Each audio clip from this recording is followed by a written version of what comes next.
control when it Yes, does. we'll turn it on for you. Perfect, thank you.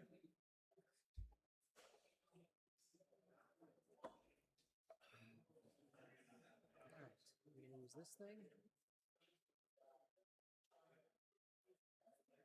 Do you mind if I just check what resolution you're in? I think you might be in like 1920 by 1200 possibly, or is that, do you mind? Go ahead.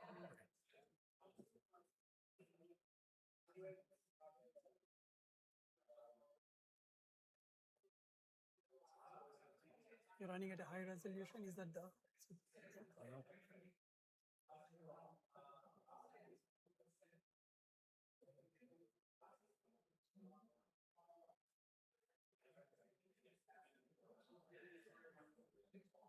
It's extended, isn't it?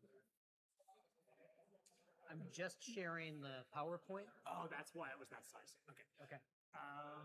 That's fine then. It might We be, can change it. on the recording, it just might be a little in a box. Is that? Do you mind that or? We can fix it if you Whatever, want. whatever you guys think makes sense. Are you using Notes View or Mirror View? I think the Mirrored view. slideshow. Mirror View, yeah. You're gonna do the note view or the slideshow? Well, he was asking if it was in the Oh, I see, mirrored I see. mode, which is what it is. But we can. Yeah. Did you want it in extended mode with the next slide notes and all that sort of thing, or It doesn't matter to me. Yeah, it doesn't matter to me. doesn't matter? Okay. Actually, I don't need that. I can just click go forward. So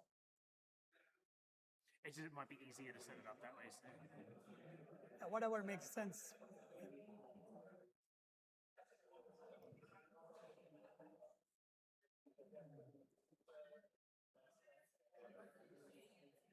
Wow. Would that work for you? Yeah. Normally that takes me crashing it 3 Oh, times. fair enough. If now it fills the whole thing, and in the YouTube recording and the live stream, it'll all be filling out the screen. So. Okay. All right, perfect. And do you want to use? That's still working. I haven't broken anything.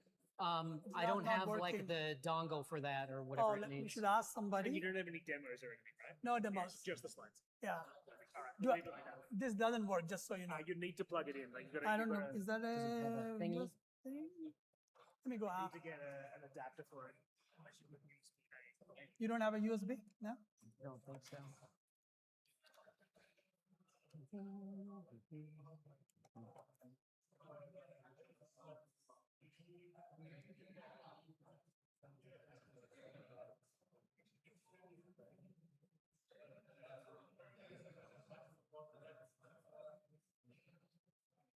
Okay. Perfect. Great. You should be good. Okay. Have a good time. Thank you. All right. We're good. 2 minutes.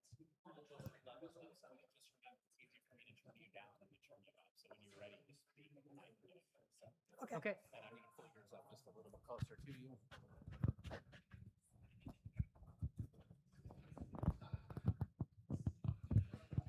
It's a little tight. There we go. You're good.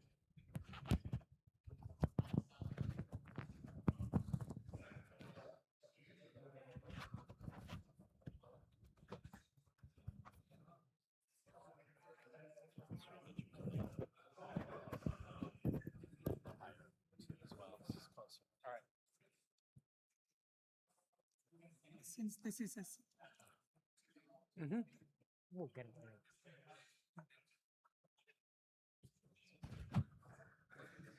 since this is a CCC one, are you going to do any CCC intro first? Yeah.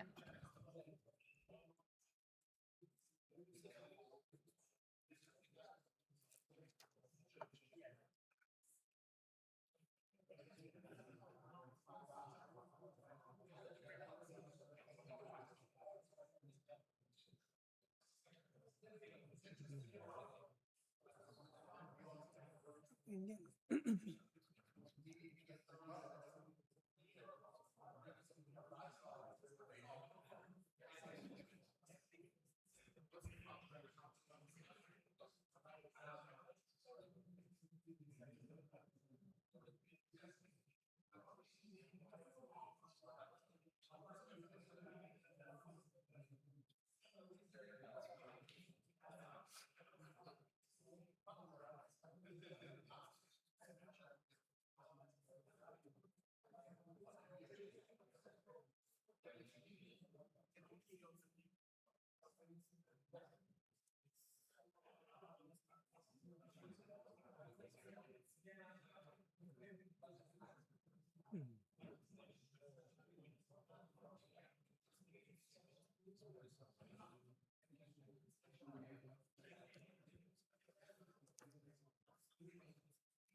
I think we can start Every time?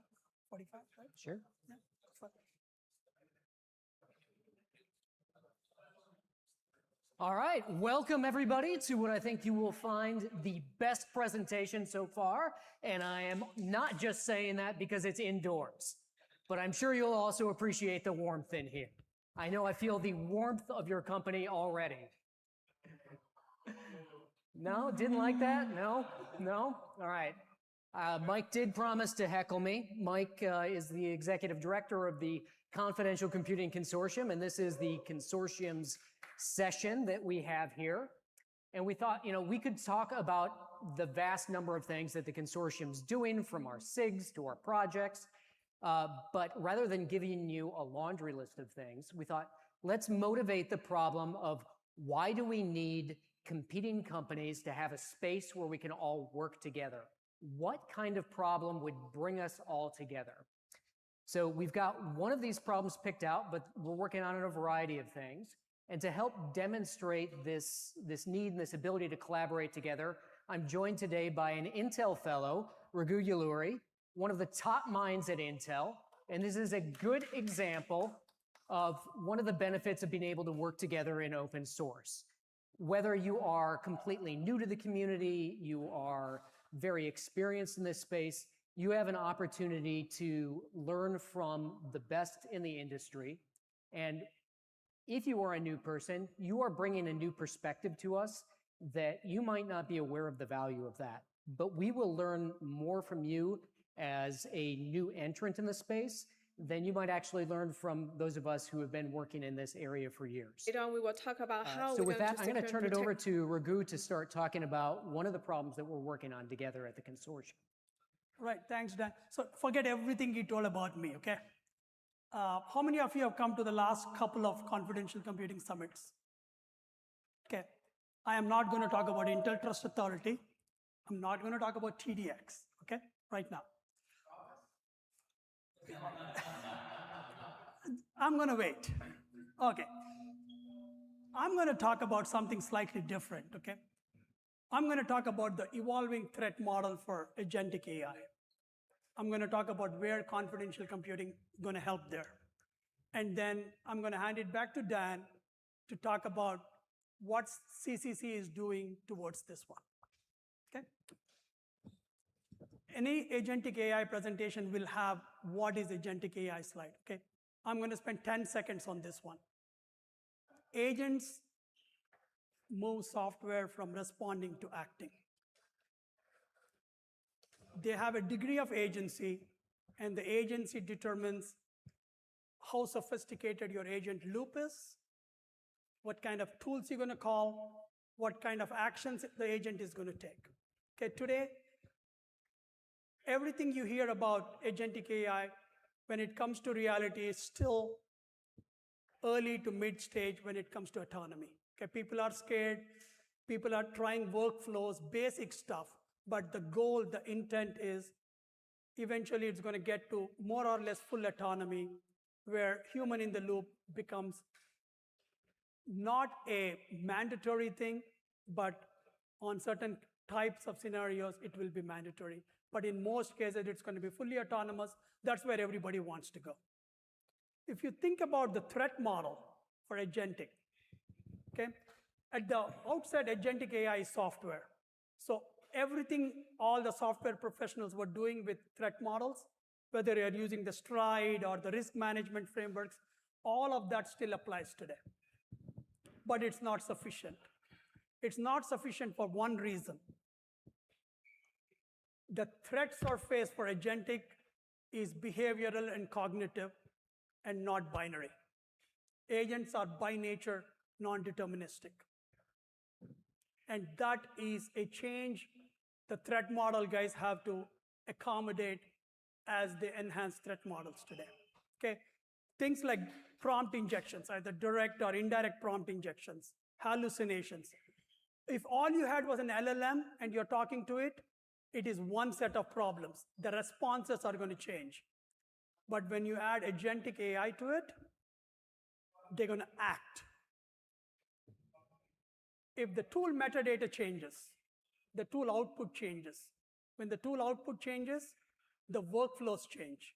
When the workflows change, the actions are going to be different. So tampering now becomes operational. It's not just informational anymore. Okay? This is a big change in threat modeling that the basic agentic AI people have to do. On top of it, if I'm adding multiple agents, distributed agents, the attack surface is very different now. The threat model is going to be different. I have to deal with agent impersonation. I have to deal with agent spoofing. If I have two agents in two different places and they are communicating with each other, I have to worry about agent interactions. Am I talking to the right agent? Am I sending the right messages to the agent? All of that matters.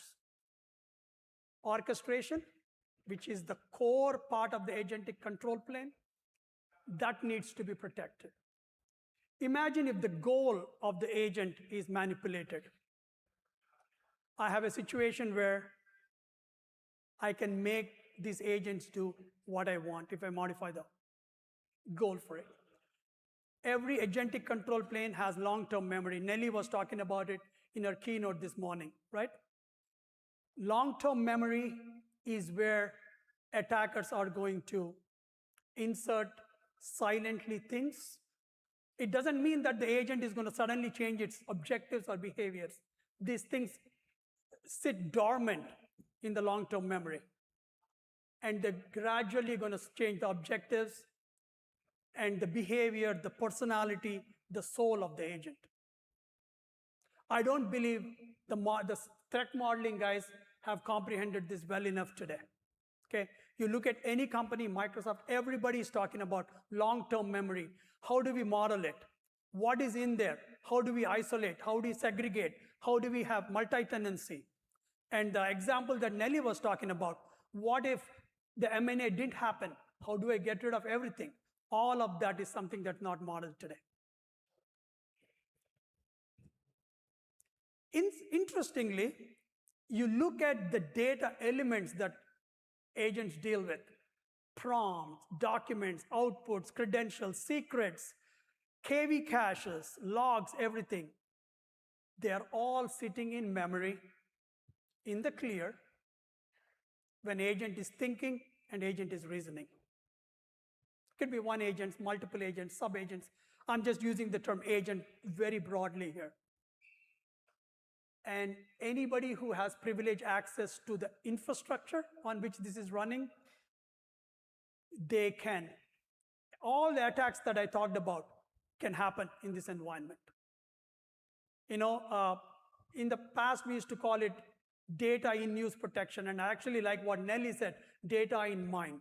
That is where the gap is today, and that is what confidential compute attempts to solve for you. This is my very poorly represented AI stack. Okay? You look at all the layers of the stack, and you look at the security domains, the security controls that you have at each of these layers. You notice one thing, confidential computing can address controls across many of these layers. Okay, again, I don't plan to go through all of them in the interest of time, but let me go through a few. The infrastructure layer, the thing that Mark was talking about this morning, whether it is the agentic control plane, the attestation systems, the key brokers, the MCP servers, they all can benefit from running in confidential computing directly. I mean, it's a no-brainer to run the agentic control plane inside confidential computing. You look at the identity and the trust layers, right? Being able to create ephemeral identities for agents, creating the credentials, verifying the credentials, attesting those credentials can happen in an integrity protected way in confidential computing. It doesn't mean that it solves all the problems of agentic identity. You still have to build your PKI infrastructure on top of it. But getting that foundation where identity is created, where identity is verified in confidential computing gives you a wonderful security invariant that you can't get from anywhere else today. Okay? Same thing about orchestration layer. This is the layer that is the workhorse of agentic AI. It acts, it creates the plans, it coordinates the agents, it interfaces with agents. All of that happens through the orchestration layer. Being able to protect the core of orchestration in confidential computing gives you another solid place to hang security and trust for the agentic platforms. The last one I want to touch upon is observability and governance. Okay? Every agentic system has to have mandatory governance. I mean, it's given. Without that, don't even bother. Okay? But where do you run the governance platform? How do you know that the logs that you are creating, on which all the tracing and governance is based off, they are trustworthy? Again, confidential computing, TEEs, give you that foundation where you can store these logs, you can scope the logs in a way that they are auditable, traceable, and everything that you need for governance. Okay? You see a lot of reds and partially covered pieces in the stack. The message I'm trying to communicate with this is confidential computing is not going to address everything. It may address 20%, it may address 30% of your requirements, but it gives you that foundation on which you can build the rest of the controls. Okay? And the rest of the controls may be all software, all management, all operations, but the foundation is there for you to do that in confidential compute. Okay? Let me show you an example. Okay? If you are running in a shared infrastructure, you're having multiple agents, this is how your infrastructure might look like. You may have a Kubernetes plane, untrusted, operator has access to it. You have your agents, whether it is customer service agents, finance agents, they are running in that sandbox that is meant for you. The operator has no visibility to it, so your prompts, your models, your memory, your secrets, everything run inside that confidential virtual machine or virtual machines. Okay? A pattern that is fast emerging is you deliver everything into these confidential VMs in an encrypted fashion.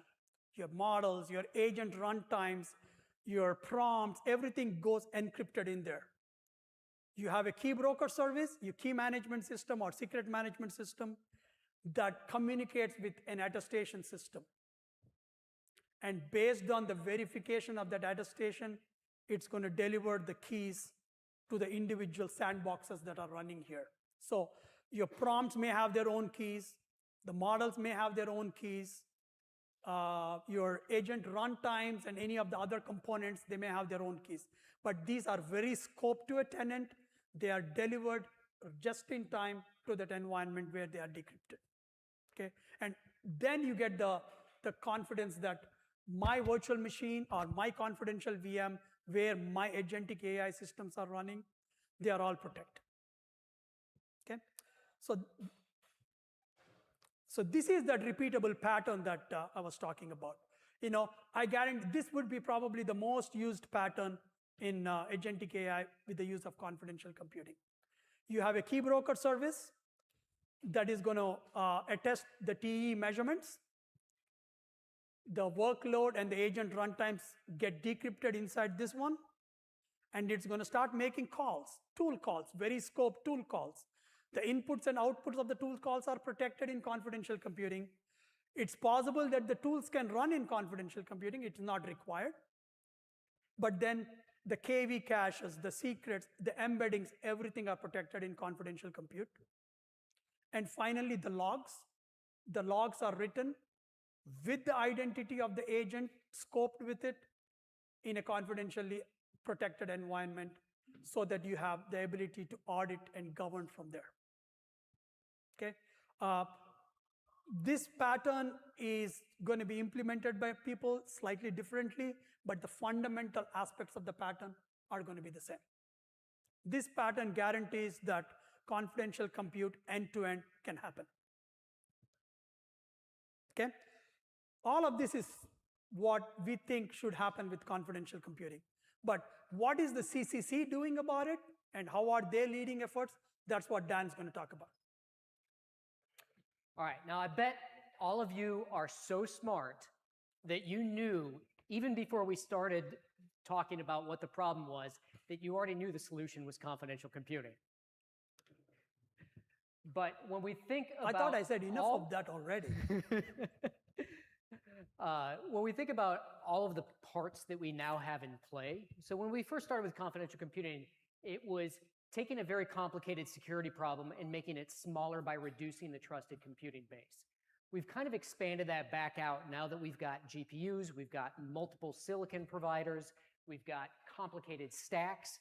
So this is no longer necessarily easy for an end customer to adopt. And one of the most overlooked aspects of security is psychological acceptability.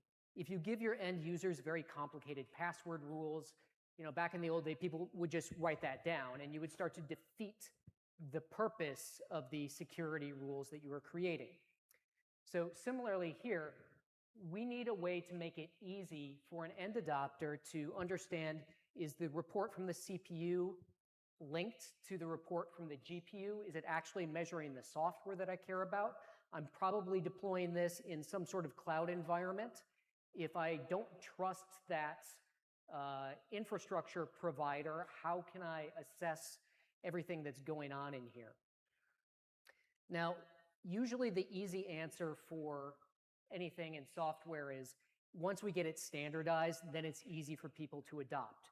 But standards take many years to actually reach a full maturity level. So what we do in open source helps to leapfrog that. We can move at the same rate as the innovation that's happening in each of our companies by bringing things into open source. This makes things in a sort of proto-standard environment. So you can see all the companies that are on here that are a part of the consortium. They're donating the time of their engineers, their marketing staffs, they're donating dollars, they're donating code. And this is something that we all get to benefit from, whether you're a member of this consortium or not. We don't have time to talk about all the projects that we have in the consortium. We've got a pretty well-tended garden of projects. I want to point out a couple. At least the ones that are in purple, I know are part of stacks that are being built to help protect agentic frameworks. A couple that I'm going to point out, ones that you might not have heard of, VerTE. If you want to figure out what is the measurement that this VM should produce, we've got utilities in this project so that you can predict that, you can have that without needing to first deploy the environment and measure it and go through a much lengthier process. Verizon is our poster child for bringing standards to market before they are standards. We're going to talk in a bit about one of the standards that we use in attestation and some of the challenges that we're trying to work through to make that more usable for the community. But as that standard is being evolved, the same people who are helping to author the standard in IETF are people who are contributing code to the reference implementations that are going into Verizon. We also, as I said, have an opportunity to learn from each other, and that doesn't just happen in our coding projects. We have working groups. And the one that I've highlighted here is the one related to attestation, because we're going to be talking about those attestation formats. So before any of this becomes draft standards language in IETF or becomes code in Verizon, people talk about it. They say, here's the idea I have. What's wrong with this idea? How can I make it better? And people from the community get to meet on a bi-weekly basis. This particular one happens to be Tuesday mornings Pacific time. You can find all of our working group meetings on the Confidential Computing's calendar, confidentialcomputing.io. We have other working groups that deal with things like compliance. So if you are a regulated industry and you want to know how does confidential computing help satisfy my compliance requirements, you can end up at that one. And if you want to actually help influence how regulatory bodies are thinking about security and how they should evaluate confidential computing as one of those compensating controls, we have our newest working group, the Regulatory and Standards SIG. But all this moves towards the state where we can actually deploy code and make it easier for our customers. All right, thank you, Dan.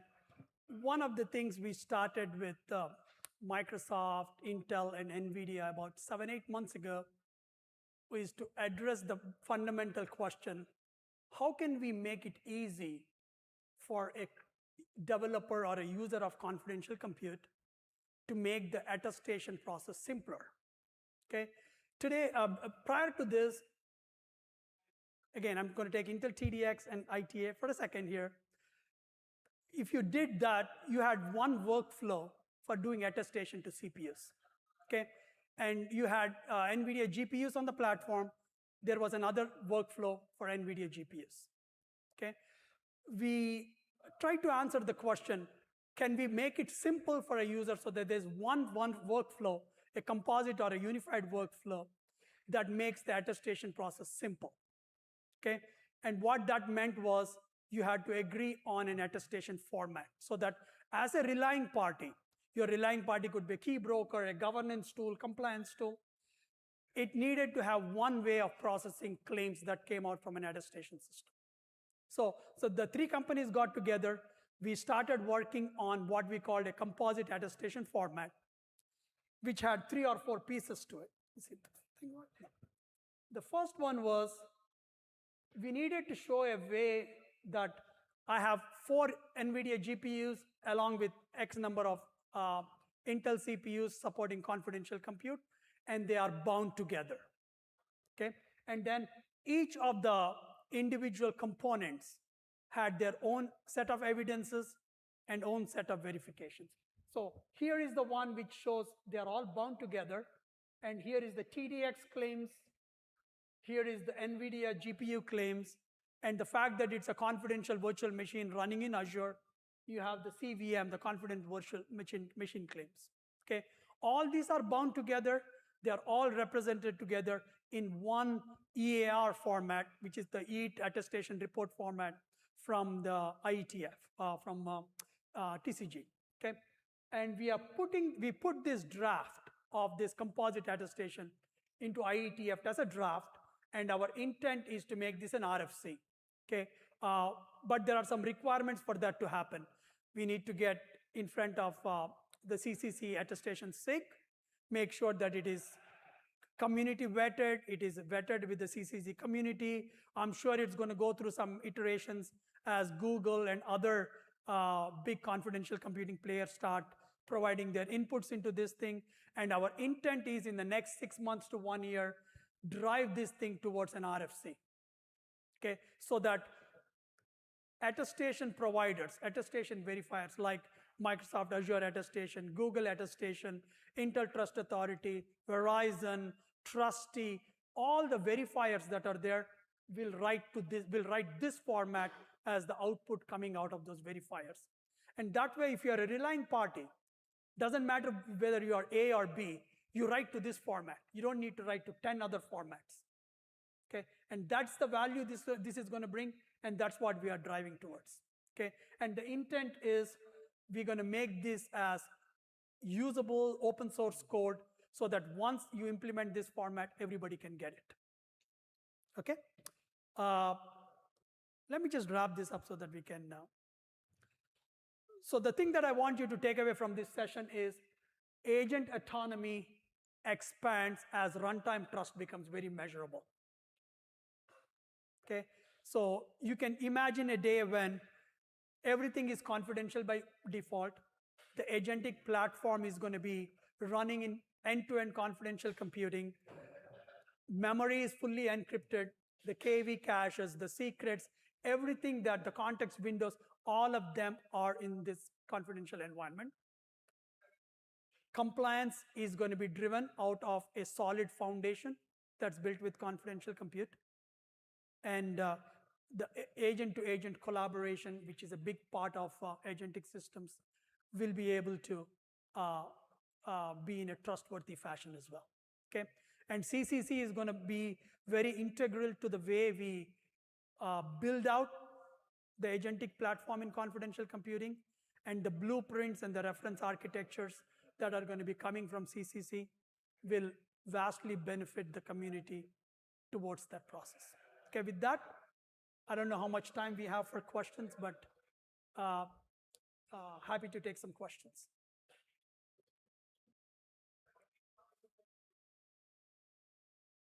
Any questions for Dan and I?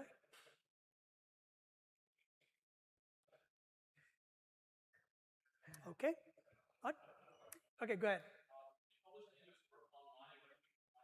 The IETF draft is online. If you just search for composite attestation with, for confidential computing, you'll find the draft. Okay, it's already there, available for people, for the community to provide input.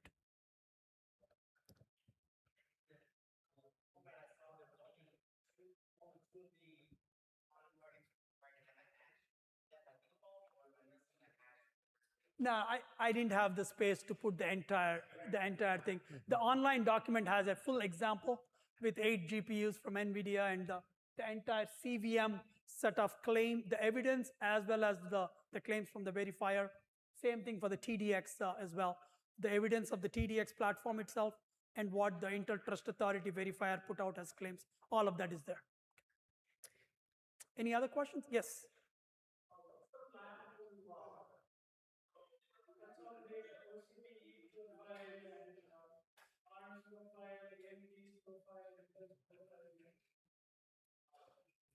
Can we talk? So the question was about trying to consolidate profiles. Profiles are one of the mechanisms that you have of declaring what your attestation format is. So it's kind of a flexible format that lets you define things. But that means also that it's not necessarily a standard because everybody kind of defines their own. But this is one of the things that we get to work together at the attestation SIG. And to the question about where would I find this stuff, if you go to confidentialcomputing.io, you can find links to our body of white papers. These are things that the technical committee has put together and has been vetted by all the companies, but you'll also find links to the attestation SIG itself, which does a fantastic job of organizing all the information that's presented. We have YouTube videos of all of these discussions, so if you want to come learn about EAT, you want to come learn about SPDM and TDISP, we have recordings that explain all of these formats and all of these standards that are coming up, and you can watch them, you can read the documents. And become a member. Okay, cool. We are working on some increasing benefits too of becoming a member, and I think that will be rewarding for you. I think maybe one more question. Time for one question. Okay, Dennis? This particular set of attestations tells me about the execution environment place for which it's meant. AI accelerators, sometimes that's not all inclusive. Think of the Gaudi accelerators and that interfere in that direction, which raises questions of how do I determine and test to isolation? Some of that isolation might be forcefully established completely outside of what you can measure. Is that systems view being brought to bear in these attestations, context in which an attestation is made, therefore scope in which things like isolation? That's a good question, though. I don't know if there is a straight answer that I can give you, but anything that is non-deterministic, we still don't have a good way of figuring out what happened, what claims we can create for that one. So maybe that's a conversation we can continue to have further. Okay? It's an open research problem today. Yeah, this gives you a good baseline for it, but it doesn't mean, yeah, thank you. But it's not, if it's not sufficient for that. And it's not just any accelerator. You need a confidential computing enabled accelerator, something that is linked to a confidential computing enabled CPU on a stack that's measured by these things. So everything is brought together with measurements, and the ability to link those measurements is part of the cleverness that is in the draft EAT profile that Raghu shared. I think I'm getting a red sign saying stop, so thank you very much. Thank you, everybody. Yep, appreciate it.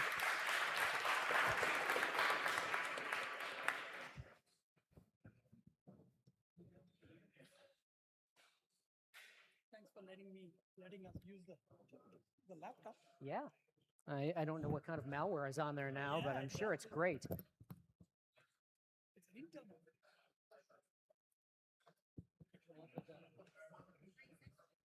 Thank you. Yeah, sure. I like him still. So.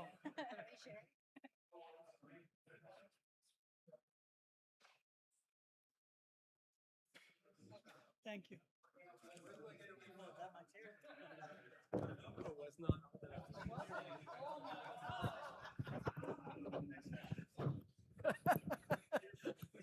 Ouch.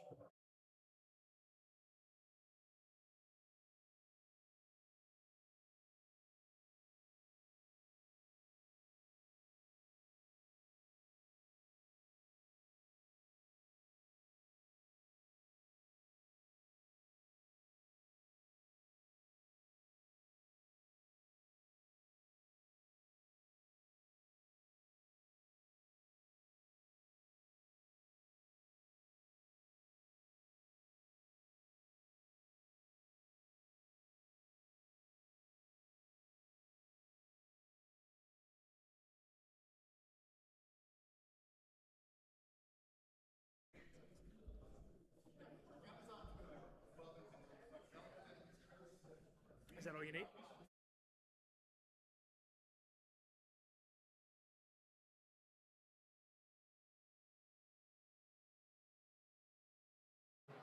Two, two. Two.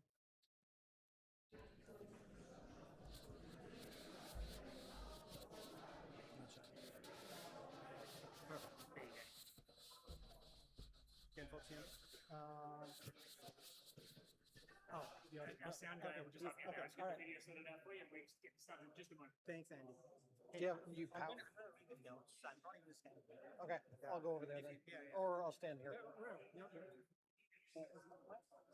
I think they remotely do it. Check. Yeah. Check. One of you guys turned on, the other one isn't, so let me just see it. That's good. Good. Okay, let me just check that.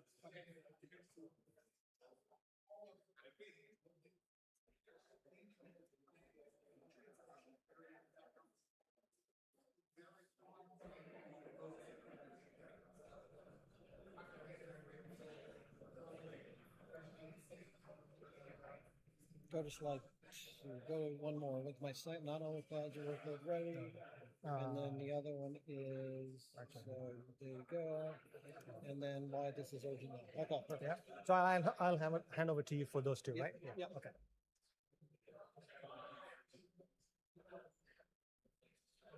Good. All right. Start.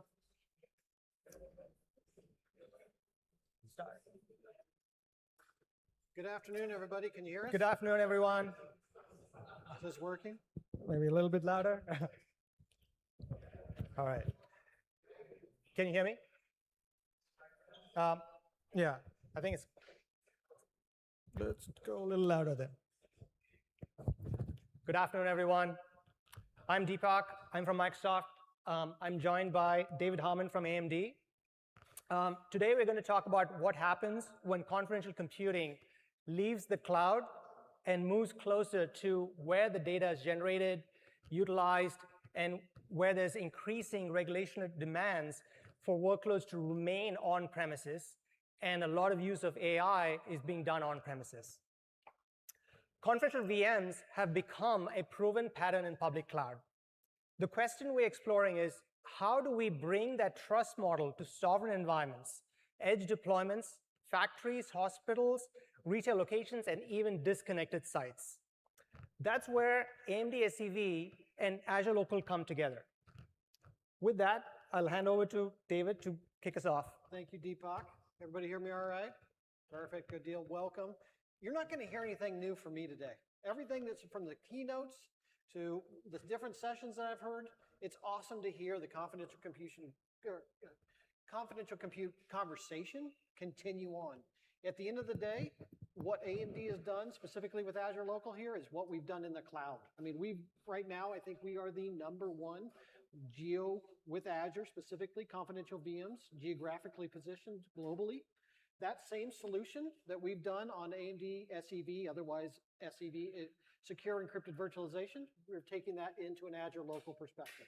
Trust but verify. This is that environment to trust but verify on the Azure local side, the same pretty much product that you're getting in cloud specifically with Azure. You know, not all workloads are ready. We've heard about this for years, even before confidential VMs came into place. Standard VMs in a cloud environment, couldn't trust that operator, couldn't trust it, couldn't bring it. CTOs were like, no way, this stays here. This adds that level of protection on-prem still, and still then creates this hybrid environment back and forth. Is it perfect right now? That's what this environment and this consortium in this, you know, conference is all about. And the problems that AMD is resolving specifically with Azure Local is just one of those. So why is this urgent now? Like I said, you're not going to learn anything new from me here from this specifically, other than AMD and SEV and Azure Local for an on-prem solution is going to be there for you. AI is everywhere. I have to admit, keeping up with AI is insane. Insane, especially at CPUs. You know, we turn these things out every 2 to 3 years. You know, all the P-certs that come along with it, we've got to be very quick with it as much as possible and make sure that that foundation that we're creating is solid from the beginning, because it's going to last a long time in these confidential environments. Obviously, anybody heard the word sovereignty today? Anybody? I doubt it, maybe. It's either sovereignty or AI, so one of those two buzzwords, one way or the other. Ultimately, you know, we're solving those problems. We're making sure that that environment is, you know, as completely protected as possible, that you can trust it and verify it either on-prem or in the cloud, and specifically with Azure Local, you can do it on-prem. And then, you know, rising cost, CPU, GPU aspects of things. Not all AI has to be done on GPU, even though AMD has both. And the majority of the technology with our EPYC-based solution of confidential solution is EPYC-based at this point in time. Our roadmap, as you will see today and moving forward, and even as Hugo mentioned, our MI455 product in the future, as well as our Advancing AI event later on in July, you're going to see a lot of, you know, additional technology coming out to help with the distribution and those costs as far as that infrastructure. Continue. So AMD helped make CVMs real at cloud scale. We did this specifically with Azure. Hugo mentioned 2017. I'd say it's a little bit before then. We were working on AMD EPYC for our 7000 series, otherwise known as Naples. That was our first generation of SEV activities. And since then, we've gone from a single instance in Azure to multiple generations in Azure. And a lot of that, all we're doing here is complementing everything from a confidential VM aspect of things from cloud to the edge with the Azure Local. Next one. So cloud scale to local deployment, just like I've said for everything, trust but verify. If you've got an application that CVM makes the mark in cloud, you've got that opportunity specifically within Azure. If you don't, and you still want it on-prem, that's where Azure Local and the AMD SEV story comes into play. AMD SEV, we've got, it's kind of a layer cake. Our first generation was just secure encrypted virtualization. Then we went to an encrypted state and then secure nested paging. Nested paging is kind of that level set that for the most part, that the majority of the security requirements are being met. And that's when our Milan or our EPYC 9000 series, ever since beyond that, any one of those parts from an SMP part can have Azure Local confidential perspective. And we're working on next generation stuff too for that local deployment. So this, nothing new here. Why silicon matters? It's that foundational component. Adding with the Azure Local and the stack really bringing you to that confidential VM environment. Right. Thank you, David. We've seen how AMD SEV established the hardware isolation foundation. But now let's discuss when we take that capability outside of a hyperscale data center, when that infrastructure is being operated by the customer, it brings in a lot more complexity to achieve an end-to-end confidential compute. Azure Local, and I need to give you a little bit of an introduction to what Azure Local is before we jump into how we're doing confidential compute in Azure Local. So I'll do that in a few slides. Azure Local is Microsoft's platform for delivering cloud-consistent infrastructure in customer-controlled environments. Whether that environment is a data center, an edge location, or a sovereign deployment, The goal is consistent operations, consistent security, and consistent management. A simple way to think about Azure Local is that it brings Azure operating models to outside Azure regions, to locations outside Azure regions. Customers that get familiar with Azure APIs, management experiences, automation tools, and security services, now they can run VMs, containers, AI workloads, virtual desktops in their own location. That's what Azure Local achieves. So this slide shows the breadth of the Azure Local platform. Azure Local provides core infrastructure services, Kubernetes, virtual machines, AI-ready capabilities, data services, management tooling, monitoring, and security. The takeaway isn't that there are many boxes on this slide. The takeaway is that local infrastructure no longer needs to be an isolated island. You can operate it and manage it in a consistent way, the same way you manage your cloud operational workloads.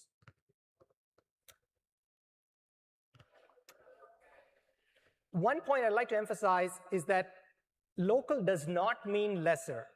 Historically, moving from public cloud meant making sacrifices around the functionality, security, visibility, or operational consistency. Azure Local is designed so customers can address sovereignty and risk management requirements without giving up the capabilities that they expect from their modern cloud infrastructure. This slide is a very important slide because Azure Local can operate connected to Azure, but it can also operate fully disconnected. For many organizations, disconnected operation isn't a special case. It is a requirement. What's important is that security guarantees we're going to discuss don't depend on continuous connectivity. The trust model needs to remain intact even when the network connection is gone. Underneath all of Azure Local is validated infrastructure. This allows us to provide a consistent and high-quality experience for our customers when they're operating Azure Local at scale. Architecturally, Azure Local is built on certified hardware from OEM partners, integrated with Azure control planes, Azure Arc Services, Hyper-V, storage services, storage spaces direct, and optional SAN. The headline for this audience is that this is designed as a deployable, supportable platform with modern operational tooling. And security is fundamental to Azure Local. We built it on a layered security architecture. Security begins in silicon, extends through the firmware and operating system, and confidential compute sits at the heart of this model because it protects the workload data while it's actively being processed. So now let's take a look at what it takes to make confidential VMs trustworthy on Azure Local. When people think of confidential computing, they think about encrypted memory. Of course, that's the foundational piece coming from the hardware AMD SEV. That's necessary, but isn't sufficient. If we're going to deploy confidential VMs in customer control environments, we need more than isolation. Azure Local augments that model in 4 ways. Secure provisioning, so the host doesn't gain access to CVM config or credentials. Protection and attestation of CVM OS disk integrity, binding the V2PM root of trust to the TE hardware, and providing verifiable protection of data in use. So the story is not just encrypted memory, it is an operationally trustworthy CVM lifecycle. That's what we want to build into, that we are building into Azure Local. So let's look at each of these stages. At the first stage is sort of like what I call as the build stage, where you're building your guest OS. At this time, we need the OS image to start with integrity. The trust story begins even before the VM is ever created. We build an immutable operating system image using a read-only file system and dmverity. Utilizing dmverity, a single root hash that represents the expected state of the entire operating system is captured. This root hash becomes our cryptographic anchor, and if someone attempts to modify the file system, the hash is no longer matched. This gives us a verifiable representation of what the operating system should look like before the workload even starts running. This matters because it changes the question from, can I trust this disk, to can I verify that what booted matches the exact disk state that I intended? And that's a fundamental shift, and that's sort of like one of your thesis for like what the marketing term was zero trust. But here, by tying it to the OS integrity measurement, we're able to bind that, make that true. So once you've built that OS disk with integrity, next you need to bind that integrity information into during your boot cycle. So the next step is to bind that integrity information into an industry standard like measured boot. So we use trusted platform measurements to capture the state of the system as it starts. There are many PCRs that are utilized. I'll touch on two. PCR 4 measures the boot path and the execution components. PCR 11 measures information within the unified kernel image, including the kernel command line. Importantly, the DM-Verity root hash is captured as a part of these measurements. For the astute listener here, you might make a note that if we did not include the root hash, then there is no binding between the UKI measurements and the actual hash. But by doing that, the expected state of the operating system becomes cryptographically linked to the attestation evidence. In other words, the system can prove not only that it booted, but exactly what it booted. So now we complete that entire story. We have build time integrity, we have boot time measurements, but we also need runtime enforcement. At runtime, every block read from the operating system is verified through DM-Verity. If tampering occurs, the verification fails. But there's another critical element here, the external validation. Before secrets are released, or sensitive workloads are trusted and loaded, an external relying party can evaluate the attestation evidence and make a trust decision. This is an important shift in thinking. Security isn't based on trusting that the system is healthy. Security is based on cryptographic evidence that the system is actually healthy. That's ultimately what allows confidential workloads to operate safely in a distributed environment. And stitching all of these things together is, I think you can call it sort of like the zero trust approach. Now, what we've done on Azure Local is this model remains aligned with confidential computing model customers already know and utilize in the Azure cloud. Customers don't need an entirely different security architecture for local deployment. The same concepts of attestation, trusted execution environments, policy decisions, and key release continue to apply. And we're extending the cloud model rather than inventing a new one. Enough of talk. Let me actually show you a quick demo of all of this working together. Oops.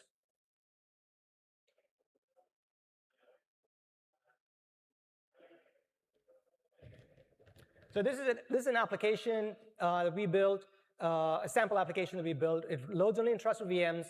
You can provide it an AI model URL. Here we'll go get something from Hugging Face. And then next we'll also supply it with some sensitive health data. Both of these are not yet loaded into the VM.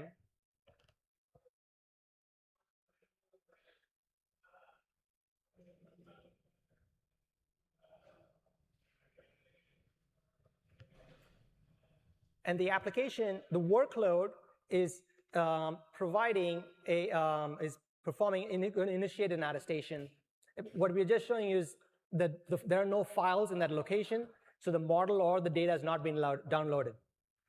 So once you run the attestation, all of that operation that I mentioned before occurs. You can see all the PCRs, PCR 4, PCR 11, etc., which take those measurements, verify the OS disk integrity, etc., are captured here.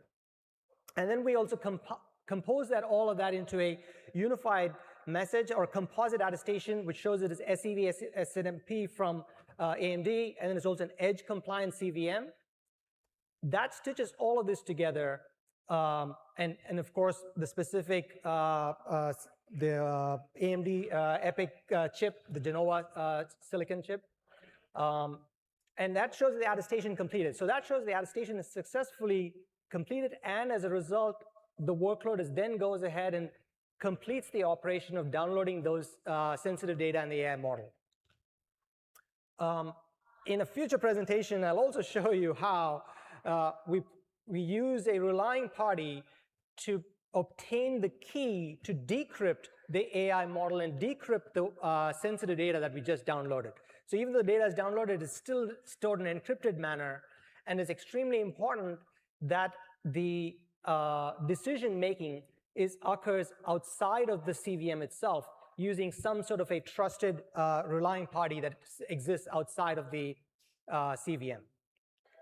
And that is necessary to sort of maintain the full integrity and protection of the data that runs inside a CVM, especially on premises. With that, let's go to, we're right on time in terms of closing. So making local CVMs deployable starts with AMD providing a trusted hardware isolation foundation. Azure Local extends that foundation with secure provisioning, operating system integrity protections, attestation, and CVM lifecycle management. The result is a confidential VM that is not only secure in theory, but deployable in environments where customers actually need it and where customers operate the infrastructure. Ultimately, this is about making local confidential computing operational, repeatable, and trustworthy. You can Azure Local devices in the Azure Local catalog from OEMs, our partner OEMs, such as currently we're working with Lenovo, HPE, Primeline. You can get those devices today. You can try the private preview for CVMs on Azure Local with AMD Genova. And we're working to expand both additional silicon partners and OEM partners. Any other thoughts, David? Azure Local's here now. Like you said, private preview, public previews eventually coming out. I can't speak to that officially. But a lot of good stuff that we've been doing with this. As we said, you know, everything that you got deployable in CVMs right now in Azure is coming on-prem. It's super exciting to see what we've done with this. Appreciate the partnership with Microsoft on this. I've been pushing Deepak to get this thing out to market as quickly as possible. Like I said, we've been working on SEV solutions.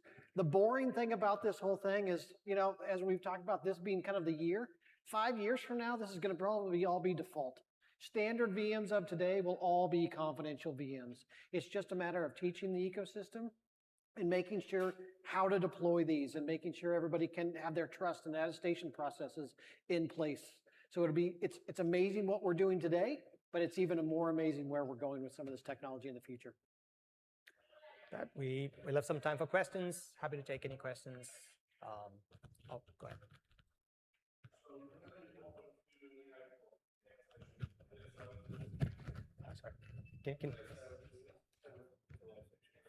Sorry, I didn't hear your question. We offer two types of virtualization, the hybrid and now also WSL2, which is basically on the Microsoft Thread. But you don't want WSL2, how to isolate that? You want to isolate the WSL2. Can you repeat? WSL? The question? Oh, okay. So, the question was.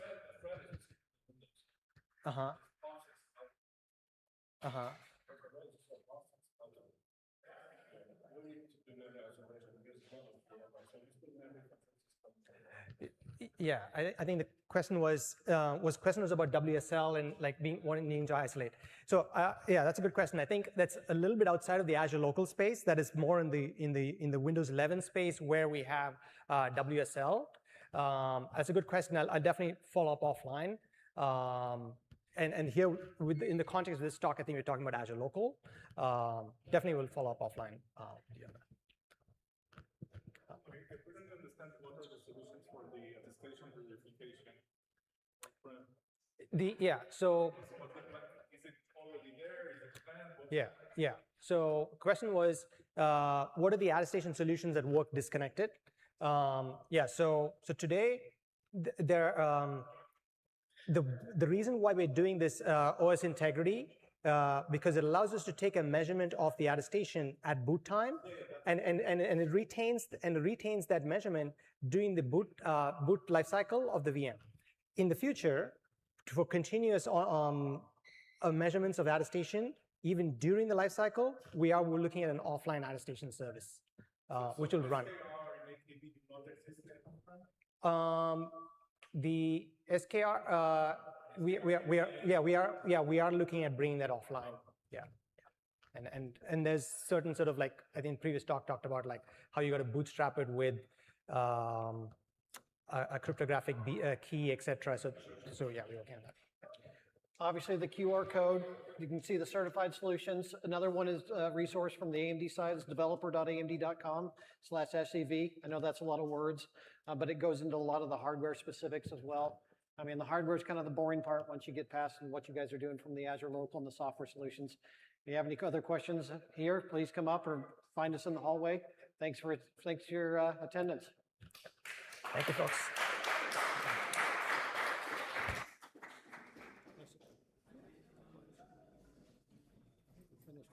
Yeah, on time. Yeah. Timed it well. Awesome. Perfect. Thank you. Thank you much. There we go. Thank you. Yeah, thanks. Cool. Thank you. Just you or two speakers? Just me.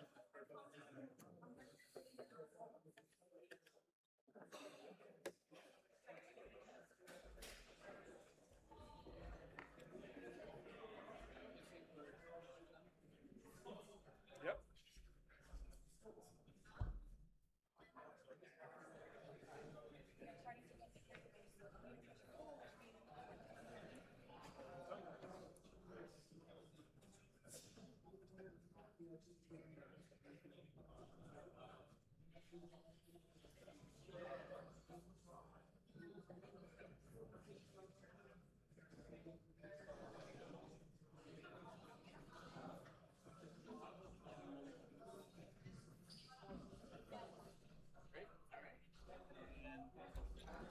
Clickers here, probably on this one. But you can On put this it on one? your computer too, doesn't matter. Yeah. All right, great. Great. Okay.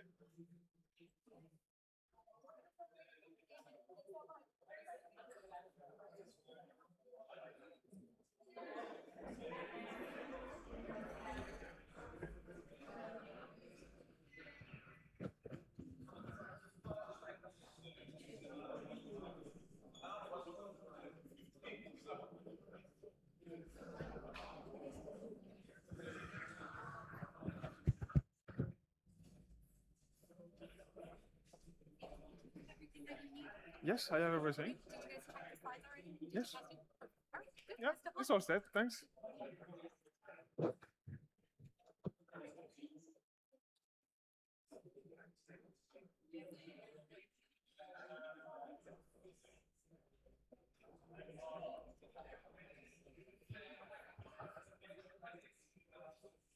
Okay, welcome everyone. I think it's time to start. So welcome to my session. So today I'm going to talk about some of the details about what Markus Inovich talked about this morning in his keynote. So I'm a researcher in the Azure research team, which is under Markus Inovich.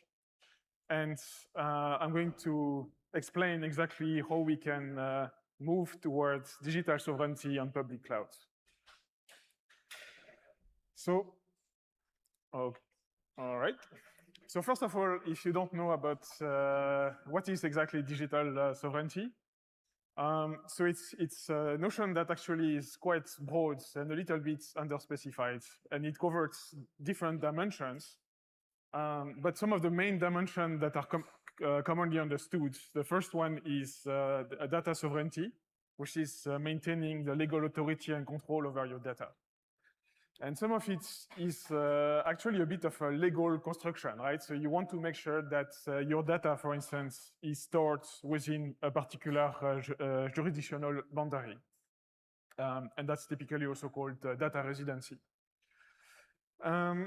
So that's, of course, for confidential computing, one of the main aspects, right? So we want to show this legal authority and control over data and the fact that we cannot steal your data. Another dimension is operational sovereignty, and that's more about operation of a service and metadata produced by the service. So you want to make sure that you retain control over all operation and metadata. So things like updates, reconfiguration, support,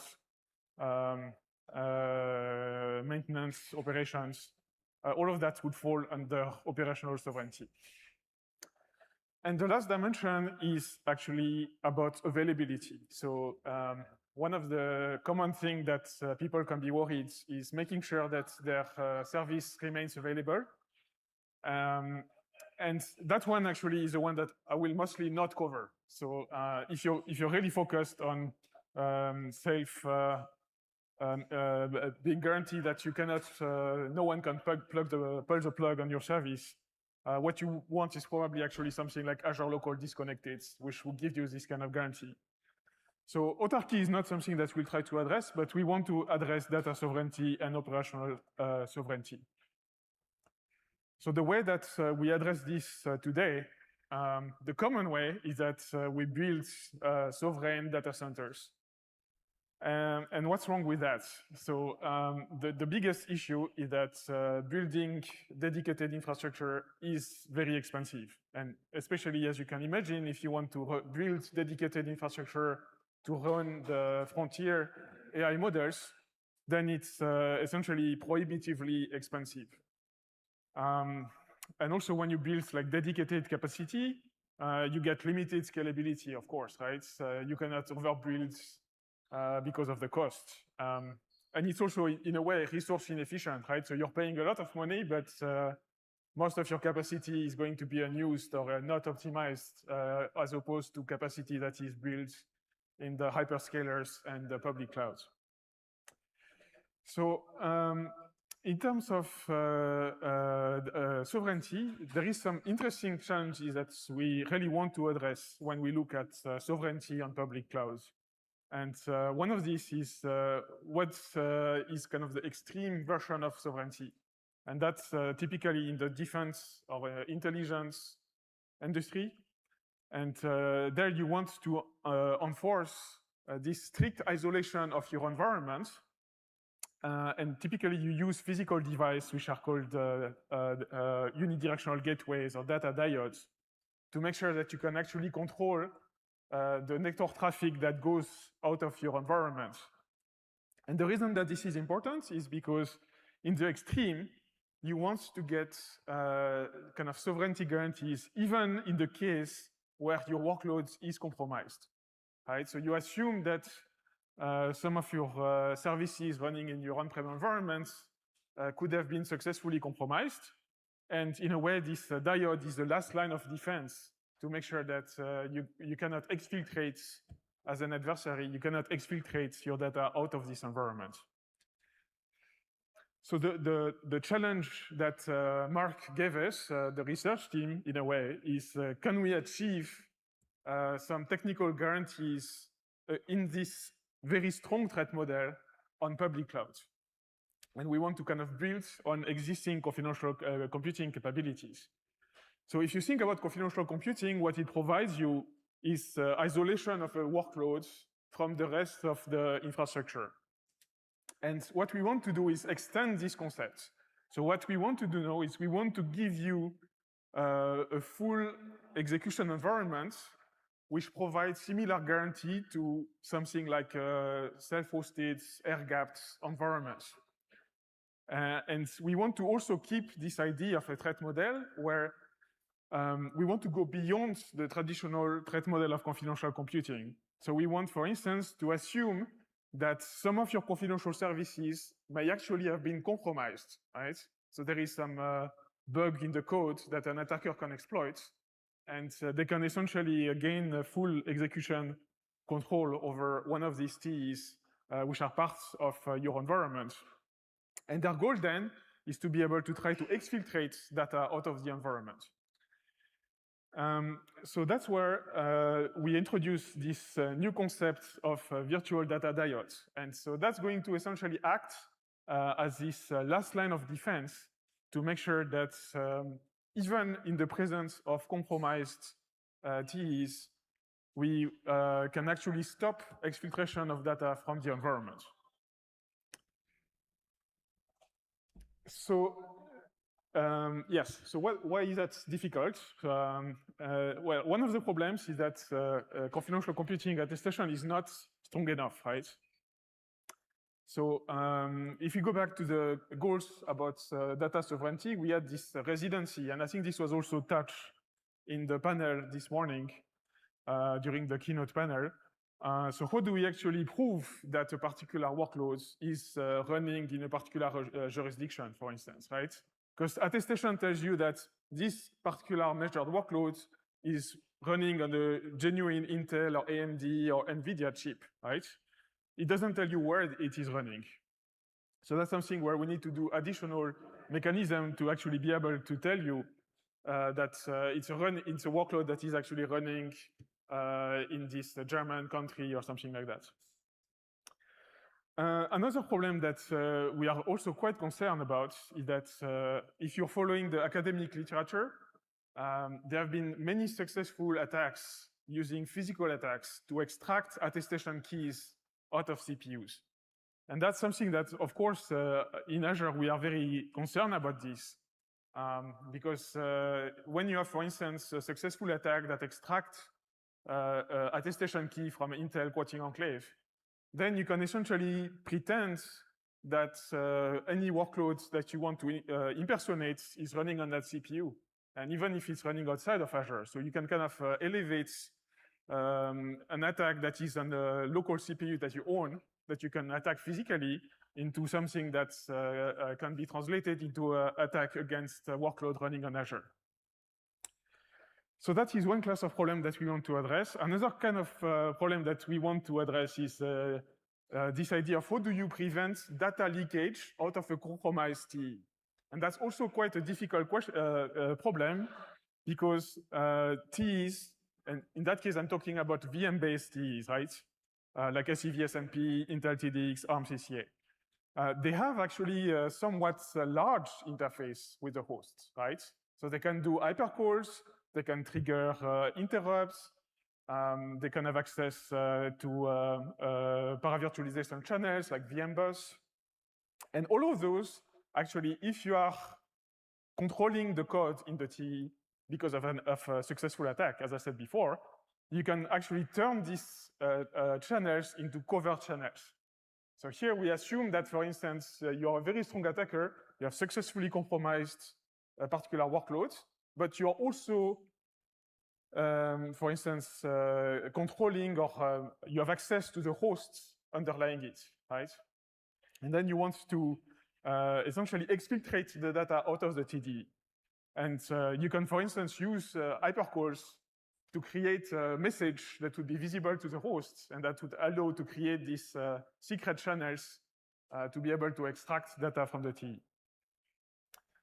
So that's where we introduce the virtual data diode, right? So here, as I said, we want to introduce this interface to control networking exposed to TEs in a very strong attacker model where both the workloads and the hosts can be compromised by the same entity.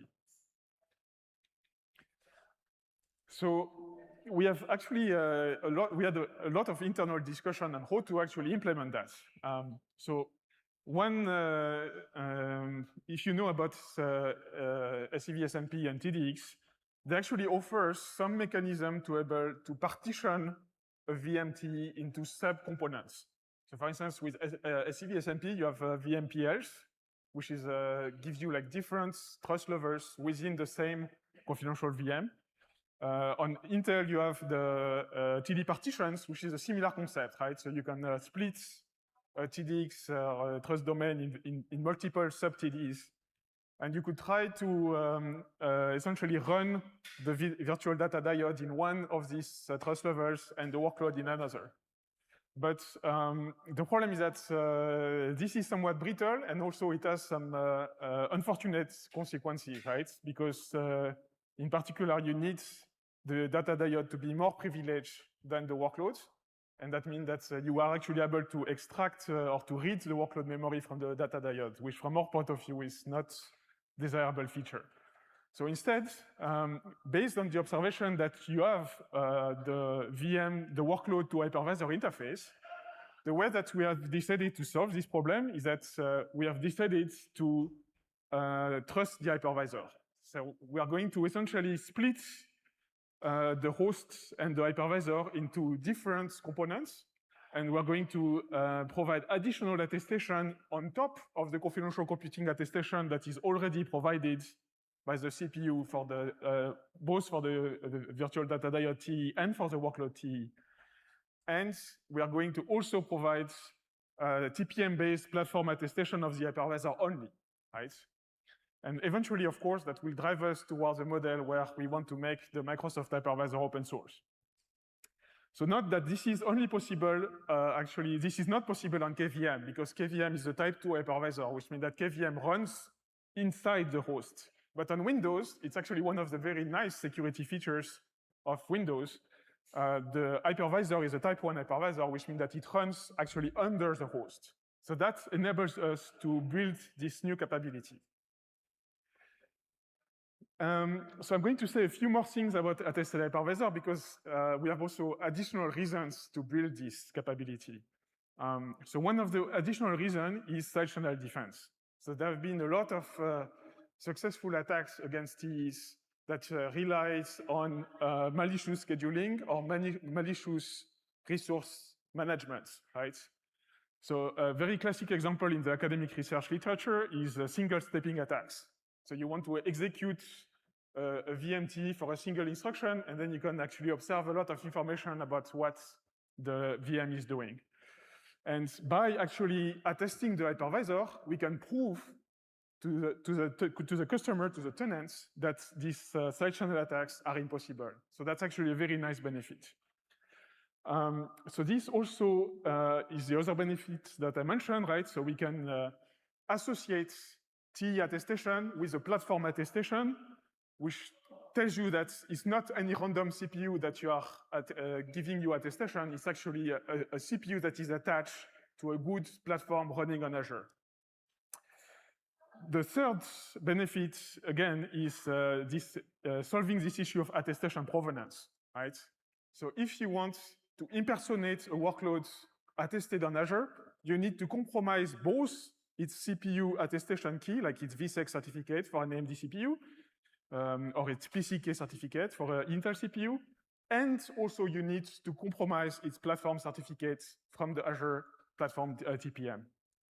And lastly, last benefit, it's something that we're considering building because we have some systems that are lacking confidential computing capabilities on Azure. So the most recent example, and that's a very unfortunate one, is the Grace Blackwell platform, right? So all of our Blackwell capacity on Azure is Grace, and there is no confidential computing support on Grace, and that's why we are not offering any confidential Blackwell on Azure, which, of course, we are very, very unhappy with. So that's all good reasons to build a attested hypervisor. So for the remaining time, I will explain how we are actually building these attested hypervisor capabilities for Hyper-V.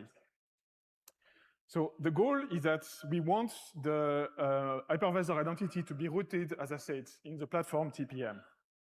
And we want to be able to cryptographically bind the identity of the platform to the CPU identity on which the platform is running.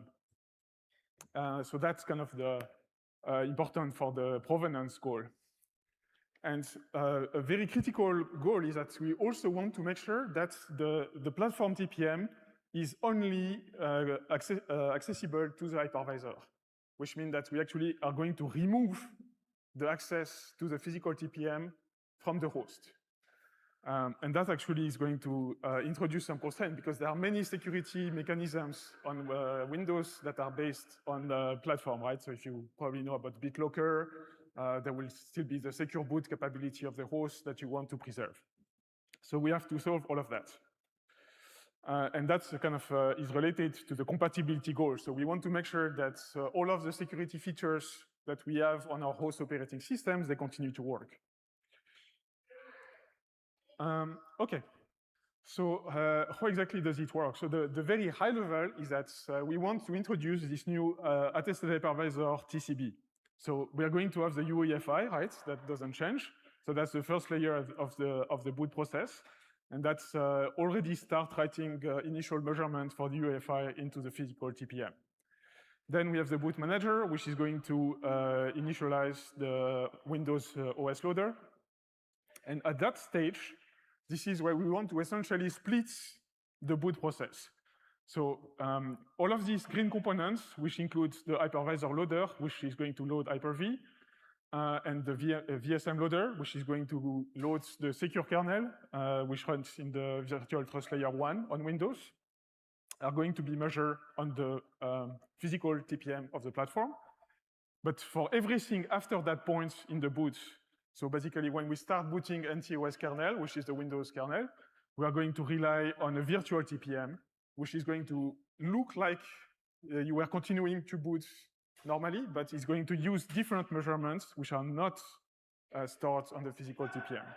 So that's the way that we can actually only measure the actual relevant TCB component of attested hypervisor on the platform TPM, and we can continue to provide compatibility with TPM-based security service on the host. So that's what it looks like. So there is the virtual trust layer 0, which is the normal host, and we have the VTL1 where we run the secure service. So that's where we have our TPM emulation, and that's we can provide additional attestation service capability into the secure kernel, which we can use to endorse the attestations for confidential VMs. So this is actually built on a lot of existing security infrastructure in Windows, right? So you may have heard about, for instance, DRM, about code integrity, about protection of certificates, store keys. All of that are using virtualization-based security on Windows. And that's essentially the same mechanism that we use to protect the TPM access and to provide additional attestation capabilities for endorsing the attestation of confidential VMs. So what does it look like? So we have essentially a new extended attestation, which has dual components. So on the left side, you recognize the confidential computing PKI for CPU attestation, right? So that could be Intel or AMD or NVIDIA. And on the right side, you have the platform TCB, which is going to be based on the TPM EK certificate. And we're going to generate this binding between the AI key, which is the attestation key that we use for attested hypervisor attestation, with the platform CPU certificate.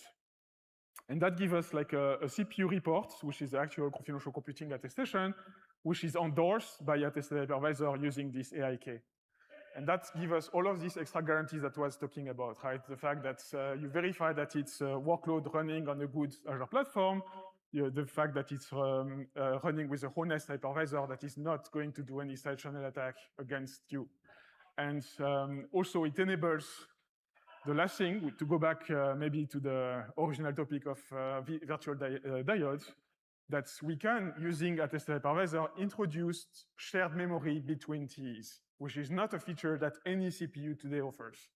Technically, it could be offered if we change the RMM on ARM, or if we change the TDX module on Intel, but today this is not actually something that is possible on any CPU. But so having attested hypervisor, we can have a shared memory between the virtual diode and the workloads, and that enables zero copy, very efficient networking emulation, and that is actually how we can provide these guarantees against network exfiltration.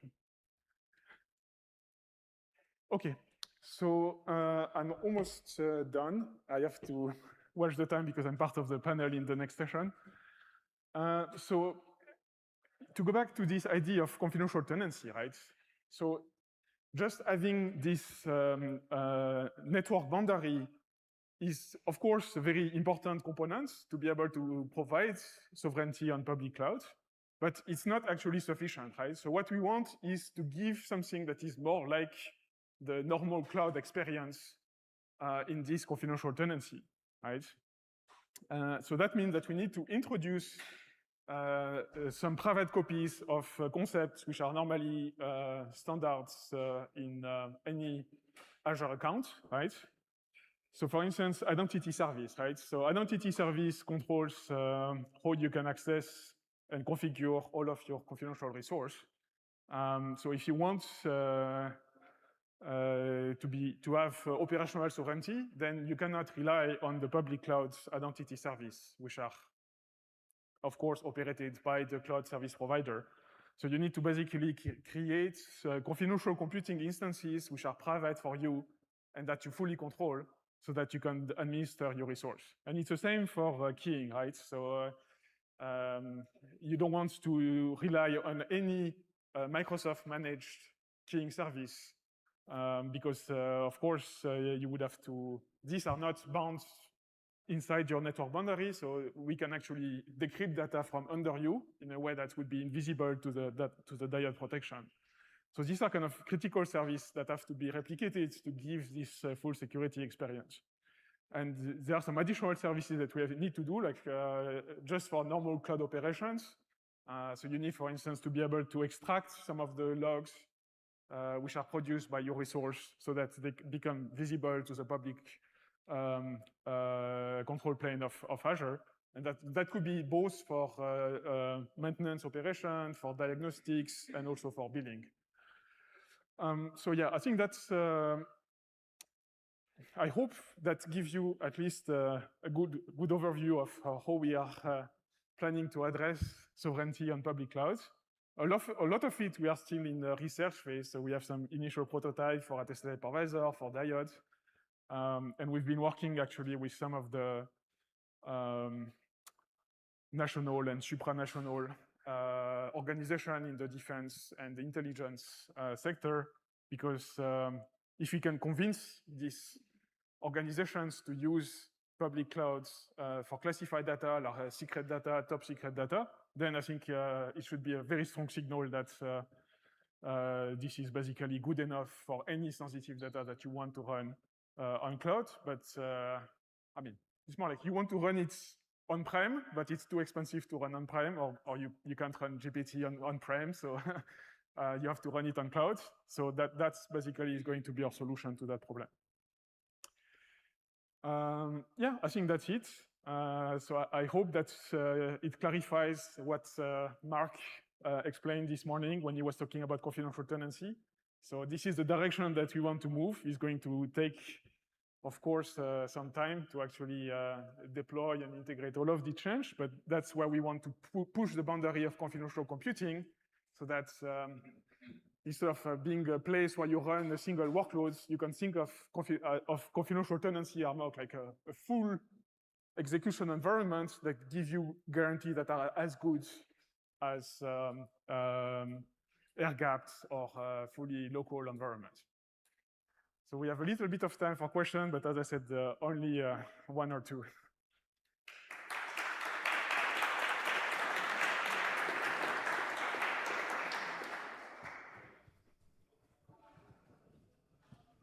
Yeah.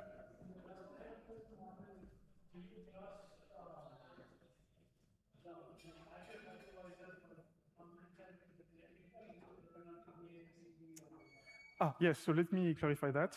So the idea is that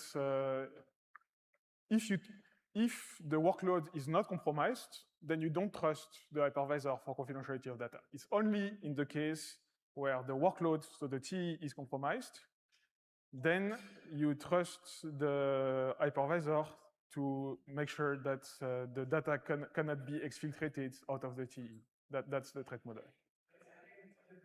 It's a defense in depth, absolutely. Yeah. So it's kind of a last layer of defense in the same way that in air-gapped environments, the physical diode is the last line of defense in that sense. You don't. That's the beauty of it, right? So you have to assume the worst case. Well, if you trust your code because you reviewed it very carefully or because you did like a program proof, program verification on it, but you never know, right? No one is going to give you an absolute security of code that runs in a TE. So think of it as it gives you stronger, always, it's always a security improvement. It never degrades security.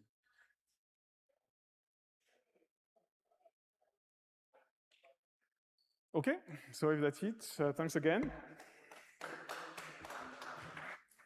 I'm going to let you go. Antoine, bonjour. Bonjour. Manu.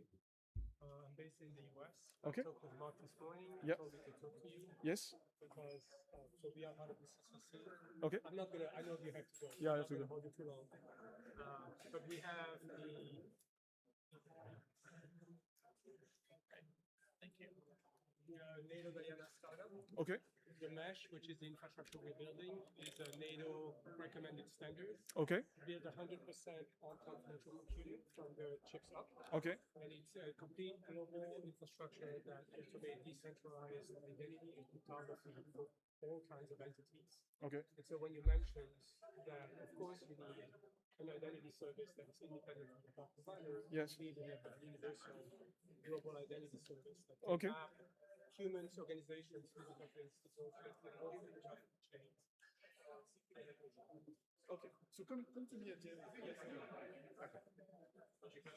No, I was just going to tell Antoine, nice to meet you in person. Once you get the same time, how about maybe tech one day so that my duties with the tech in Milton, you may not know within town video. We'd love to have you give the same talk at the tech Sunday. I'll give you a call. All right, cool. Thanks, man.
Hello? I know. Oh my goodness.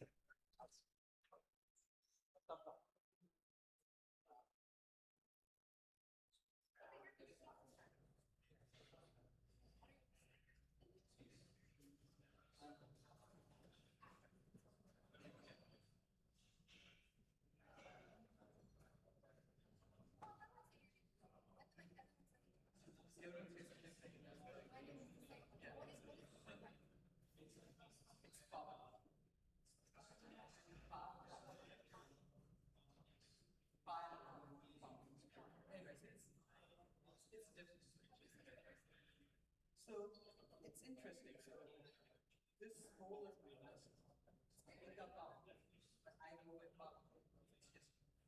It's just at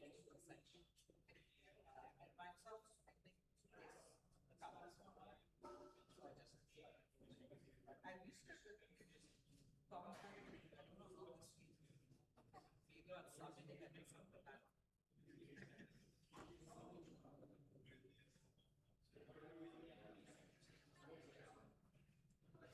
Yeah, it's very unique. So I probably get very nervous. So she can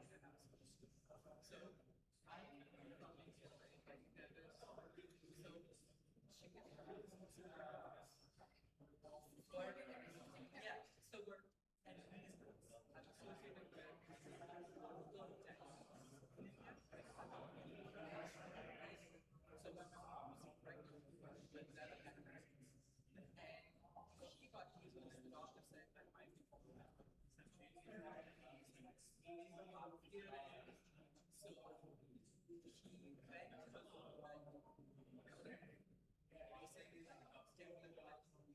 if she doesn't get it, then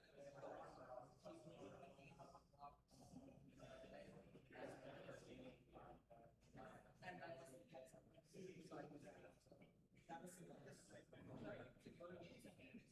it's a god.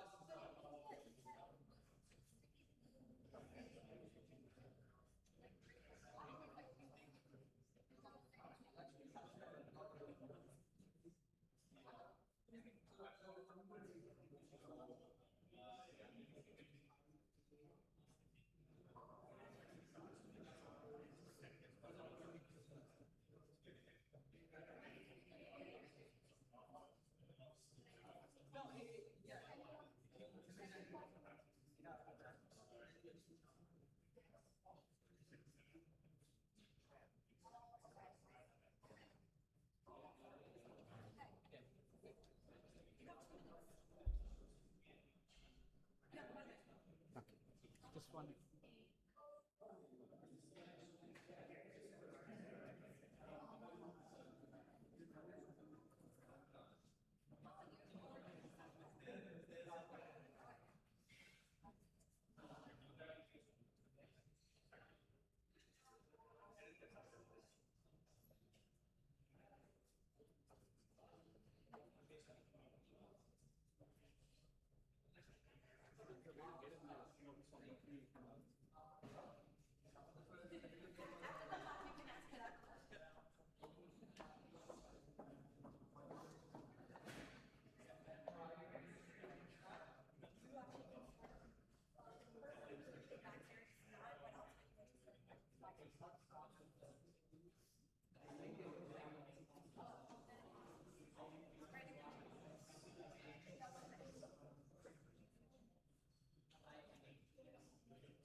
Okay, let me test this. Is it too loud? Okay, perfect. Hello, everyone. I'm Pawan Khandavalli. I'm from Microsoft Azure. Today, I'm going to do something different. I'm not going to talk about Microsoft products, although I do mention it. But what I'm trying to convey here is how confidential computing will unlock the agentic economy and give some scary numbers as well. So let's get started. So these are the numbers since the beginning of the year, right? So we had more than 750,000 agents compromised in a single night. We had 195 million records that were breached, and it was a single attacker weaponizing Claude Code and GPT 4.1. We had 150 million plus downloads of a poison MCP supply chain, one character in HTTP header, exposing clinical databases, inboxes, SSH access, and a 1 cent transfer memo hijacking a financial AI agent. So these are scary numbers, but one thing that's common is not one of these agents could prove who it was, what code it ran, or whether it had been tampered with. And I see this as not a security problem, but an architecture problem, and that's a problem that confidential computing can solve, and this room can solve. And I've seen this sort of pattern before. So in 2014, I was working for the Royal Bank of Canada, and payments had a trust problem, magstripe cards. They were cloned at scale, and the fix was using EMV chips and secure element attestation. This is what I worked on Apple Pay, Android Pay, and mobile payments. And payments solved the trust problem, and last year we had $2 trillion of contactless payments. And in 2018, I joined Fortanix and Microsoft, and the trust problem was trust our hyperscaler, and the hardware fix was leveraging confidential computing, SGX, TDX, and SCV/S&P, ARM64, and the outcome is 75% of enterprises have started adopting confidential computing, according to the IDC report. And now the third wave is coming, and these are agents. And the trust problem here is OAuth tokens making 10K iterations per minute. And this is the trust problem that I'm talking about. We solved it with payments and cloud, and now agents are coming. And I noticed something in Reddit like a few weeks ago when Visa connected its payment network to ChatGPT. The first and the top reaction was first person to trick the chatbot is about to make bank. And it felt like a joke, but it's also serious. So identity proves who's asking. It doesn't stop an agent that's been tricked into asking, right? So if the model is the thing that can approve a payment, whoever can trick it can move the money. The authorization has to be deterministic and enforced in hardware that the model can't override. So that's sort of the problem that I'm trying to expose here. Coming back to EMV, the first wave, the EMV proof point was after the US chip rollout. Fraud at chip-enabled merchants fell by 76%. So that is what moving trust into hardware does to a fraud curve, and the same curve is coming for agents. And I keep going back to payments because we have companies trying to solve the identity problem. So we had Visa with the Trusted Agent Protocol.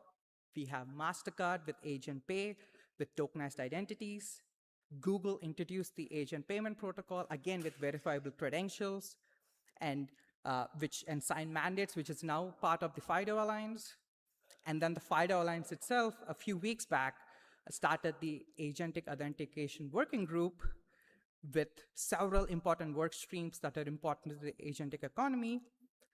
But every protocol demands verifiable identity, but none of them specify hardware root of trust. I think that is the missing layer, and that is where our community needs to keep progressing and bring those into the standards. Let's think about an approval path for a payment agent or without hardware guardrails, right?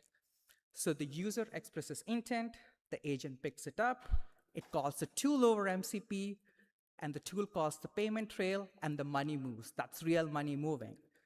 And every hop and token is authenticated, but not the code that's actually working on the tokens, not the code that's actually running within these different components, and whether they can be trusted. And if you look at the 1 cent attack again, a normal transfer memo became an agent instruction. The agent reads transaction history as context, and nothing attests that the context is trustworthy. And it's just not these, right? Even the NSA has now weighed on MCP. And what they basically did, they did an analysis on an MCP, and they called for cryptographic identity and verifiable logs, but they stopped short of saying that we need a hardware root of trust. I think that's something that they got wrong, and that's something that we need to keep advocating for. They definitely got the surface area right. They missed the deeper layer. hardware root of proof of what actually running. And securing the endpoint doesn't help when the attacker's leverage is poisoning the context that flows through them. And there's been, lately people are saying MCP is dead, and they framed it as a performance complaint. And that tool definitions take about 10.5% of a Claude's context window. But I think it's beyond that, right? Like, the more context you have, the more there is a chance of it getting poisoned. And MCP puts the tool catalog inside the brain, but it should be behind attestation in the infrastructure layer. And the evidence keeps cascading. Like, as we look through, we had the bad host attack that we talked about. O'Reilly Radar did an analysis, and that's something that really stuck out to me, right? Like, basically, agents can spawn different agents. So when agent A receives a token, delegates to agent B, and that goes to agent C. Each hop reuses the original token or has no token, so it's not traced. And people are doing the right thing. Like, people are building for agent security, right? So we have the OS top 10, even Microsoft built the agent governance toolkit. We have NSA doing analysis, NIST building these agent standards. This is real progress. I think we need all of this. We need these layers to be built. But none of them make hardware the floor. We have the right frameworks, but the vocabulary is fragmenting, and we need to ensure that we bring that vocabulary into all these frameworks and build on a hardware layer of trust. And as I discussed, these are very important controls. Last week, a former VP from Meta and DeepMind wrote about the state of agent sandboxes as a dialogue, and it ended with, let me guess, the guardrail is a prompt. It's a very nicely formatted markdown. Okay, so we're asking the agents to follow instructions nicely, but the controls are wrong there. We need to have deterministic controls that can be verified within a hardware root of trust. And OAuth proves who, not what, not the code that's running.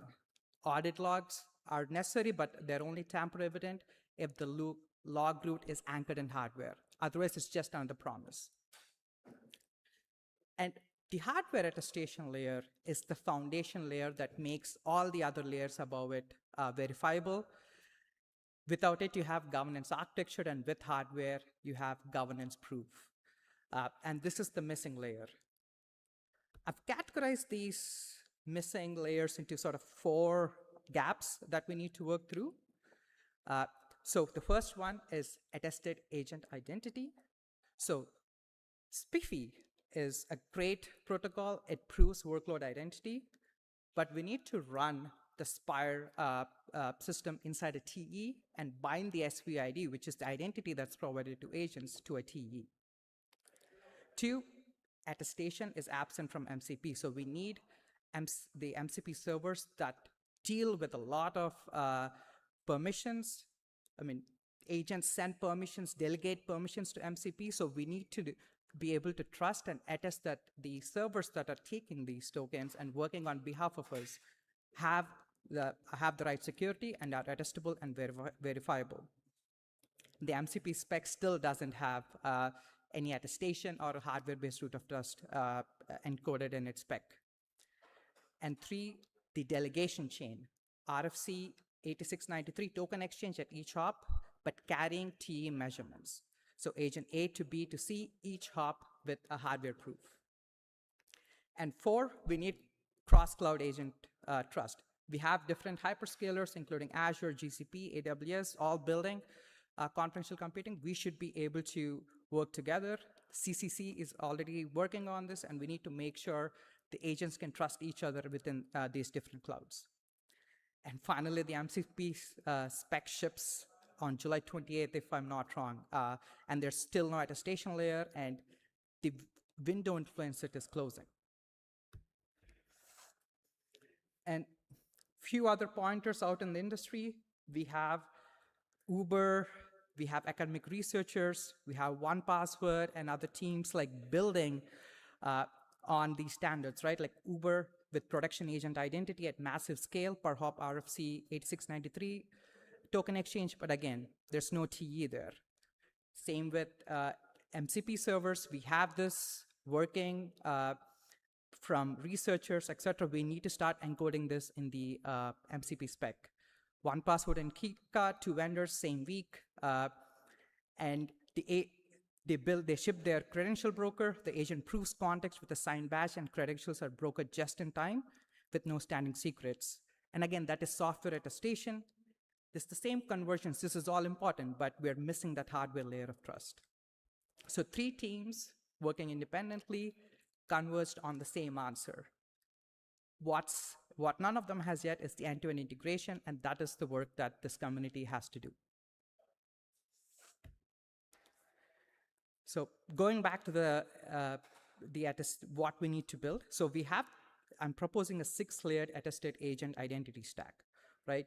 So layers 1 and 2 are green, and the reason they're green is we have the hardware root of trust and confidential execution. We have production ready. The hyperscalers have built them. The neoclouds have built them. They're ready. Like we've been running these in production for a while now. And this is a very important layer, but when you search for confidential computing for agents, you'll find very good material, but that is just a waterline, right? We still need to build the layers on top. Layer 3 is partial. We are having specs coming up. Layer 4 is the attested tool invocation, attested MCP servers. I know a few folks, even OPEC, have started building these. And layer 5 is something that I think everyone forgets. And this is the authorization and RBAC for agents. And I feel that's a very important missing piece. So this is the deterministic policy layer saying that even though an LLM might want to do something, there should be guardrails that prevent it from doing a specific action that's encoded into policy and attested via hardware. Layer 6 is the audit trail, tamper evident only when its roots are in the TE. And just notice that the confidential GPUs are layer 2. They protect the model, the agent, who it is, what it may do, what it did. But that is just, that is an important part, but that's not the complete part, right? So when we talk about agent security today, there's 3 questions I think we need to answer. Who is this agent? Was this tool called legitimate? And was this agent authorized to do that? Layers 3, 4, 5, that's the work. We have built layer 1 and 2, but I think we'll have to standardize and build the layers 3 and above, and that is where the missing link for the agentic economy is. So let's take the same example that we had previously and put it in a confidential container layer. I work in confidential containers at Azure, so that's a product that I really like. So that's the reason I've just chosen that as this example here. So if you follow the flow here, we have the user intent, an orchestrator with a Spire identity, payment agent with sealed credentials, MCP tool in an enclave mode, and each box is tagged with the layer it implements, right? Like that's the distinction I've been trying to make here. And every hop is an RFC 8693 token exchange. Every tool call is attested MCP in enforce mode. And just to be clear, and this is the policy layer that I've been talking about, right?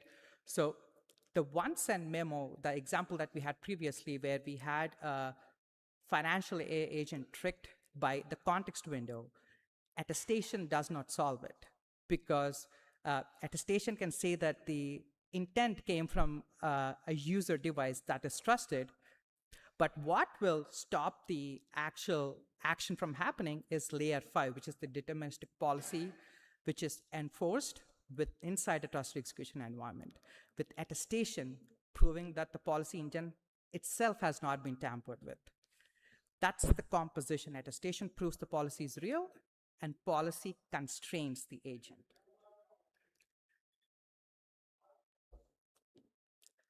And And just to be clear, hardware is the foundation, but not the silver bullet. We have attacks on AMD, SCV, S&P, and other side channels on SGX. We have vendor dependencies, different attestation. But the trust here is explicit, right? When hardware trust breaks, the model is explicit. A measurement, a CVE, you reattest. I know it's painful, but it's something that we can reattest. When implicit trust breaks, which is what I call software trust, by the time you see it, the agents are already gone. The detection is in the breach. So we can mitigate this. I know it can be hard to work through some of these attestation failures, etc. But I think the explicit trust here makes it easier for us to build upon this for the agentic economy. And the market for agents is moving with or without us, right? Like we have the EU AI Act coming out in 7 weeks. I believe the fines start August 2nd if if there's a breach in trust. Sweden put out exploration of TEs, where shifting from promises to verifiable proof, that's GDPR language that Sweden confirmed that TEs do solve it. We have Uber, WorkOS, 1Password, converging on attested identity, and they've shipped the software half, and I think we'll need to work with them on the hardware route, which is still the missing half, and that's what we need to supply to them. And we also have Apple shipping PCC on Google Cloud. So the market is moving pretty fast. The agents are coming, and we should be ready and work with these folks to build the hardware trust into the stack. So how should we take this? What is the call to action here, right? If you build agents, the architecture is public.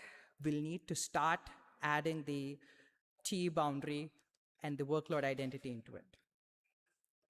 And for folks who are writing frameworks and standards, 6 major agent security frameworks are in flight, and none of them require hardware attestation. We'll need to fix it. We'll need to work with them to get hardware as a floor for the most sensitive workloads. And I propose something myself. So we have the Microsoft Agent Governance Toolkit, and I've been working with the maintainers to build in confidential computing and support for it. And the toolkit's advanced conformance tier already rejects software-only keys. So agent identities need to be inside hardware-based key stores. And if you can care about this, that's the URL. Please contribute and help us build this. So as I mentioned, I watched 2 revolutions before. The wave 1 was payments. Wave 2 was the cloud. And wave 3 is agents. And if all of these waves are following the same path, we have innovation first, trust later, and eventually hardware is where the trust started to come through. The difference this time is that we are not late. We have built the primitives that are needed. The builders are publishing the frameworks right now. The regulators are ruling right now. And the only question is whether the trust layer ships before or after the breach that makes $750,000 looks like a rounding error. So my ask is, this room has built every confidential computing primitive.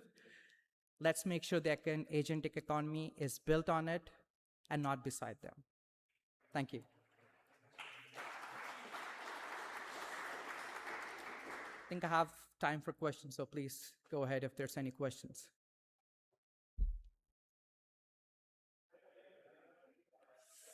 Go ahead.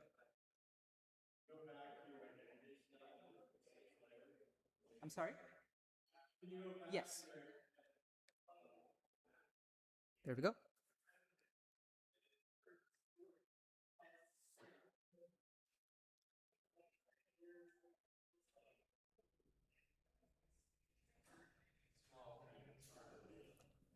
Okay, sorry about that.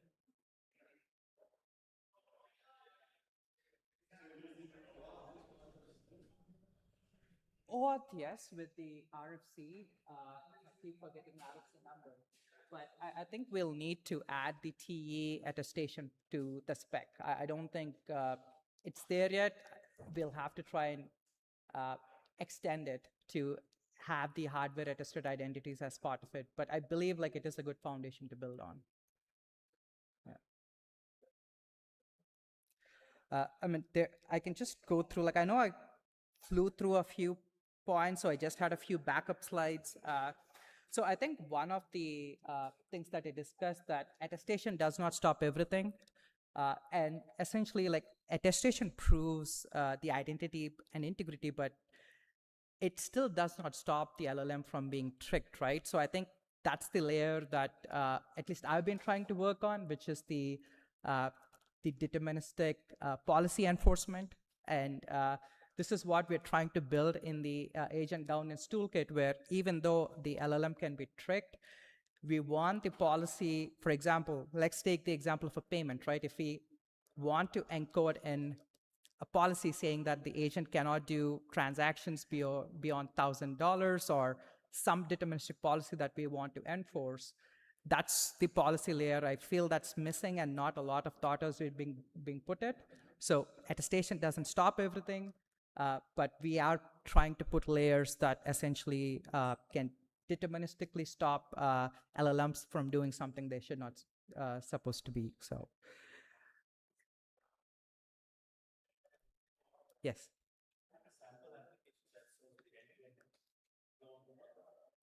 So if you go to the Microsoft Agent Governance Toolkit GitHub, there is a sample there. It's not completely running in confidential. The primitives are there. We're trying to like get that up and running. But yeah, if you go just search for Agent Governance Toolkit, there are policies for payment apps. Like I think there's also a Stripe example, like connecting to a Stripe MC server. What we're trying to do now is we build the primitives, but the compute layer on where it's landing is what we're building. It's, again, all open source. We're building support for Azure first within that framework. But yeah, that's not stopping from any other cloud provider to start building on it. But yeah, I can send you the URL. It's essentially all the sample apps are there. Yeah, yeah.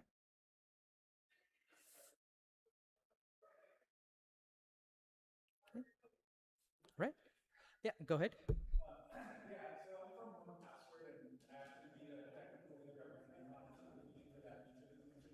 Okay, that's good.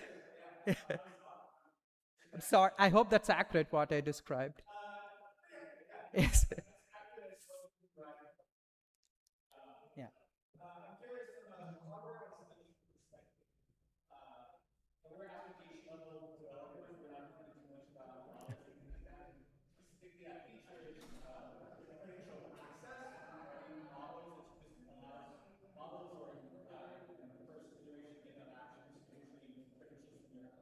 Mm-hmm.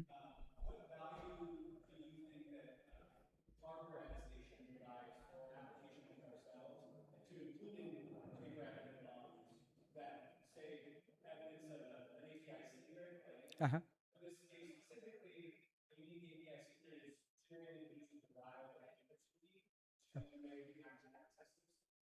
Okay.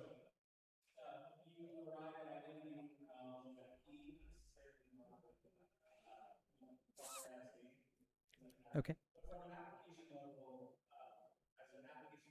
Yeah.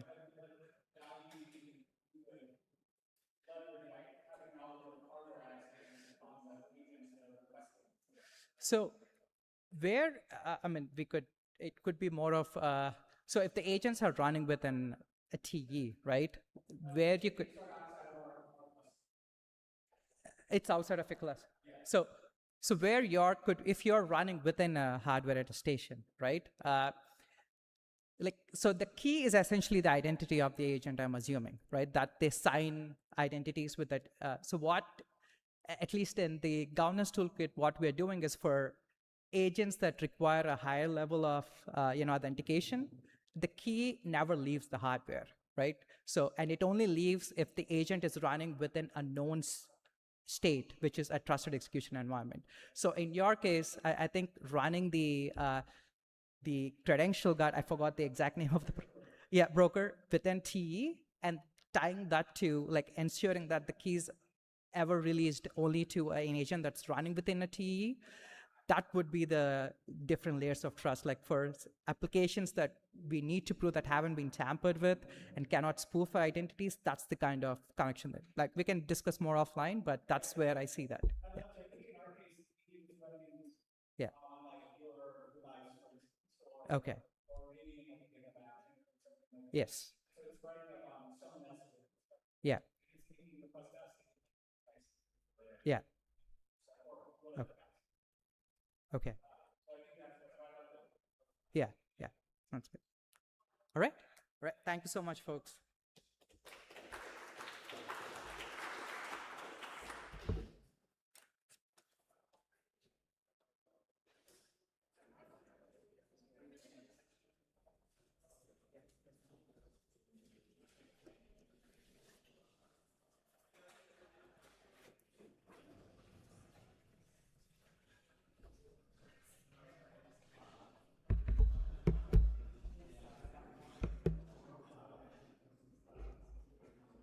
So anybody that's in this one, if you want to hear a completely different take, listen to my talk.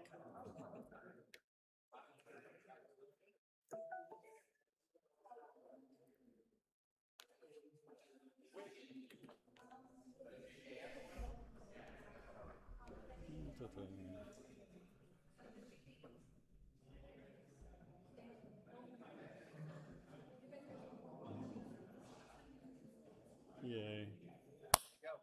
Amazing.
Has anybody here seen me present before?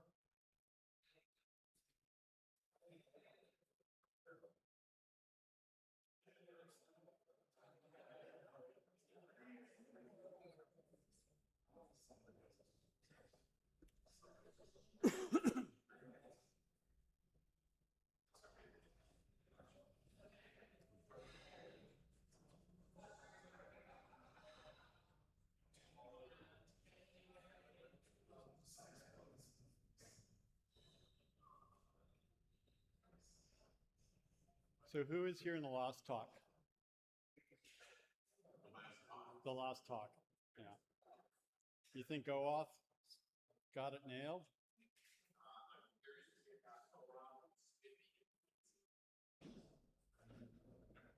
You're not going to hear about them.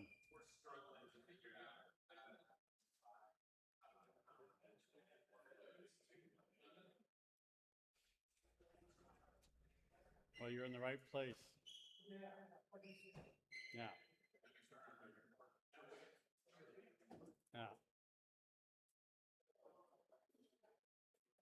So who's a fan of OAuth for solving agent stuff? Anybody? Anybody? Yeah? Okay. Well, yeah. So I designed OAuth. I don't know if you know that. Oh, okay. Yeah. And it's not a fit for agents. What? Spiffy's at a different layer. Spiffy gives you identity for a workload. Spiffy fits very well into OAuth. They're complementary. Yeah. My talk's only about 15 minutes long, so I'm just having a little fun until we get going.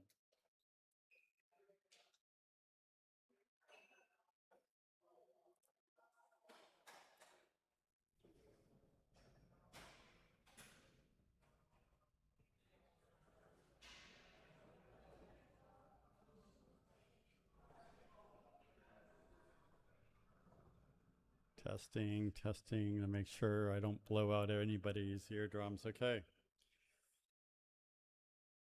So Descartes, the promise of agents was for us to be able to delegate meaningful work, right? We wanted them to be able to do something hard, not just create a list, but to do the work. And so I'm going to go over an example of, I want the agent to be able to plan and book me a trip. A travel agent, right? But a digital one. So I want 2 weeks in Japan. I want to fly business class. I want to be there during cherry blossom time. I want to ride around on a bullet train. I want to book me an omakase counter at some of the best sushi I can get. I want to be able to watch some masters really work at their craft, like to eat some yakitori. And I like it to come up with stuff that I hadn't even thought of yet for my trip.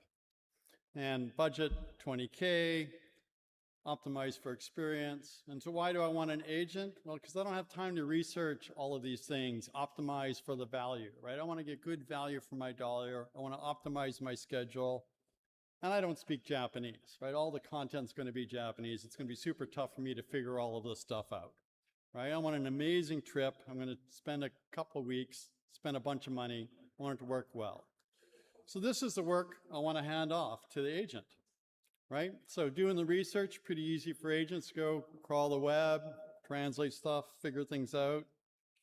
Create the optimized itinerary. Sounds easy, but my agent right away figured out that there was really hard part of that.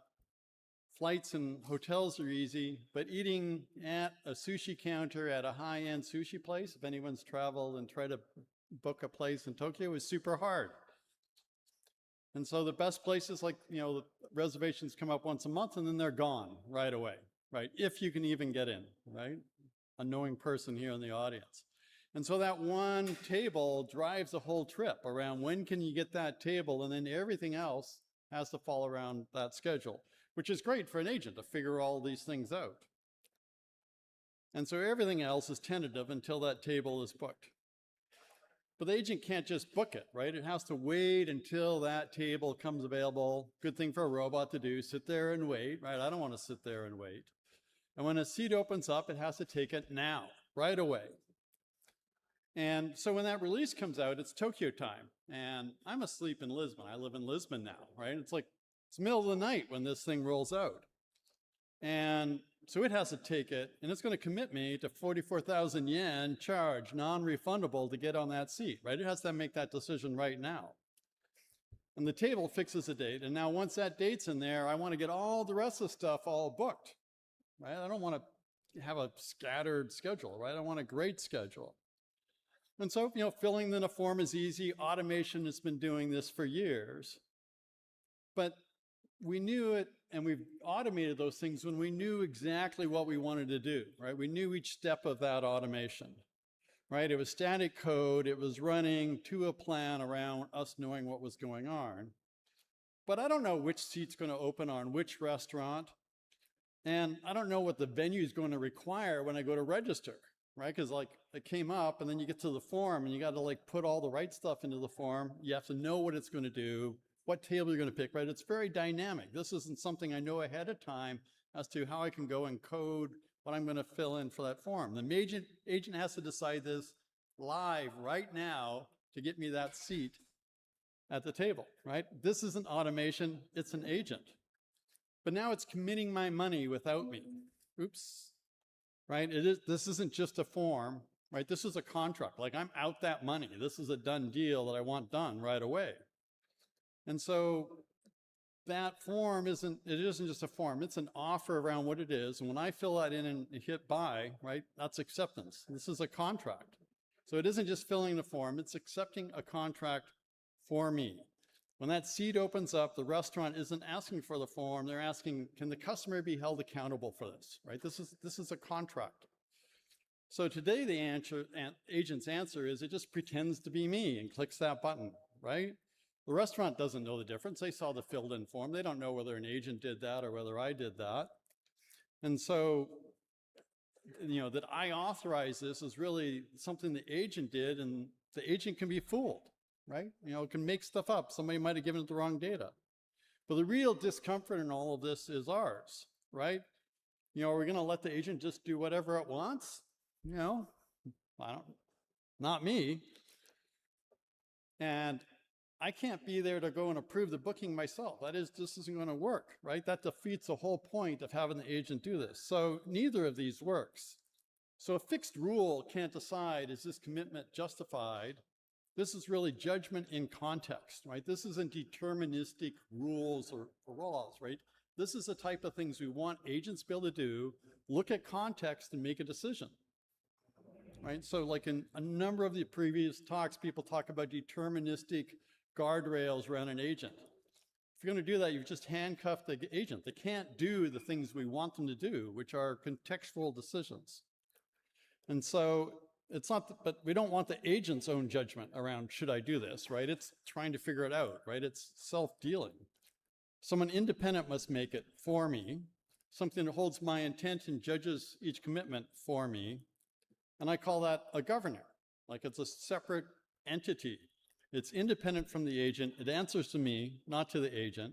It holds my mission, the full context of what's trying to do, right? It isn't just this one transaction. It knows the agent's booking this table, but it's booking this table in the context of everything else in the trip, right? It's not just this list of rules. That trip is contextual, it moves around, it's dynamic. So at 1 a.m. when that seat opens up, the agent proposes the commitment. This restaurant, this time, this amount of money, is it all within the mission? And the governor judges that. Does that make sense? And it authorizes it while I'm still asleep. And none of this works unless the agent is really acting on behalf of me. The agent has its own identity, acting for me, not pretending to be me. And so there's a separation of duties. The agent's proposing, the governor disposes. It's independent, which is the whole point. The restaurant doesn't need to know whether it's a human or an agent, only that it's my agent and it's authorized. It's not impersonation, it's verifiable delegation, and that's AOF, the protocol I've been working on with a number of people for the last while. There's an identity for the agent, every decision. There's a decision for every commitment. Here's a bit of the flow.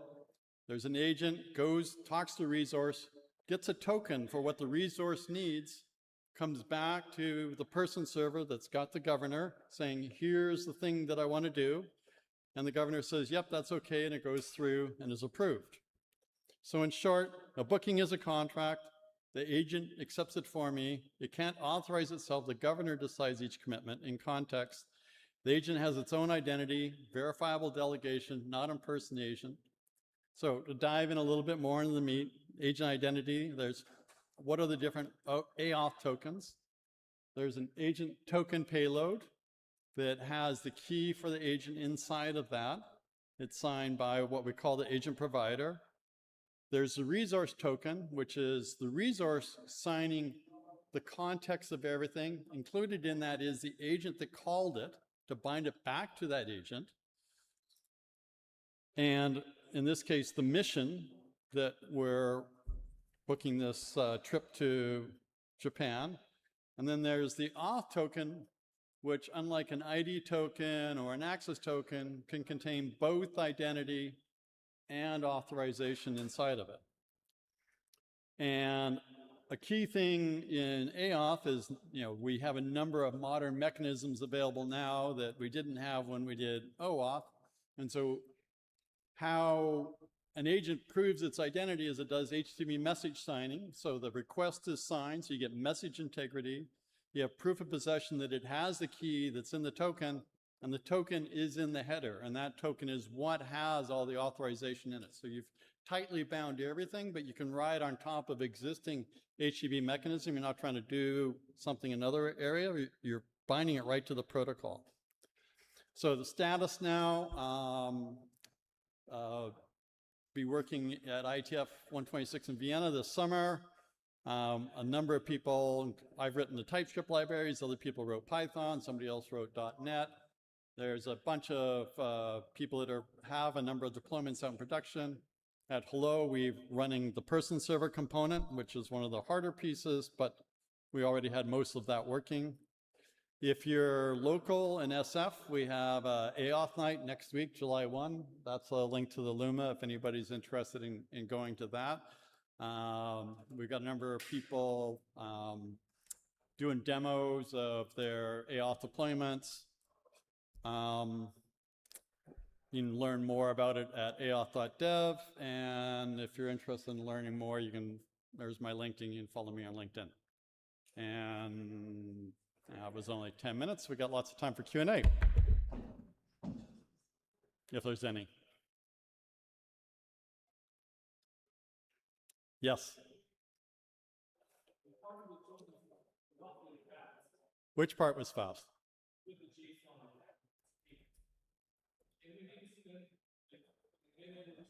Certainly.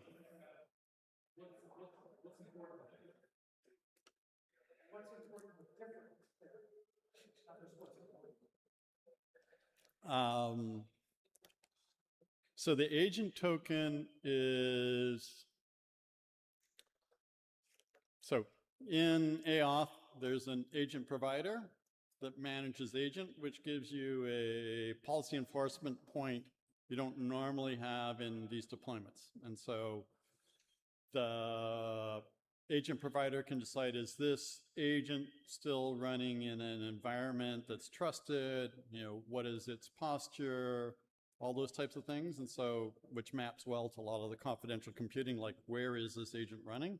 And that the agent provider does that. So that maps into Spiffy, a whole bunch of other environments that have been doing that around. How do you decide whether something gets a key to do anything and what's it able to do? So other attestations about the agent can be in the agent token besides just the bare minimum. So in here, it's the issuer, which would be a resolvable, the agent provider is resolvable address. The DWK stands for .well known as a simplifying mechanism to be able to resolve to get the JWK keys. And so you know that that's a .well known that you've got the issuer, .well known, aauth-agent.json, and then inside of that's going to be the JWK for you to get the key that was used to sign this token. I have to put my glasses on because I can't read what I've got here. And then the sub is the identifier for the agent, which is local at, well, I got a mistake. The host part here, dickheart.github.io, should be the same as the issuer. So that's a mistake in the demo.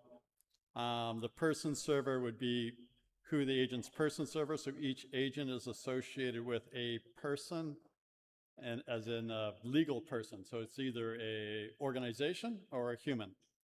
They're either one are represented, because of course you don't have agents that just work all by themselves. They're either for a human or a organization. This is the agent's key, is the CNF claim, and then when it was issued and when it expires. Questions on that? Yes, no, was that even helpful? Sort of?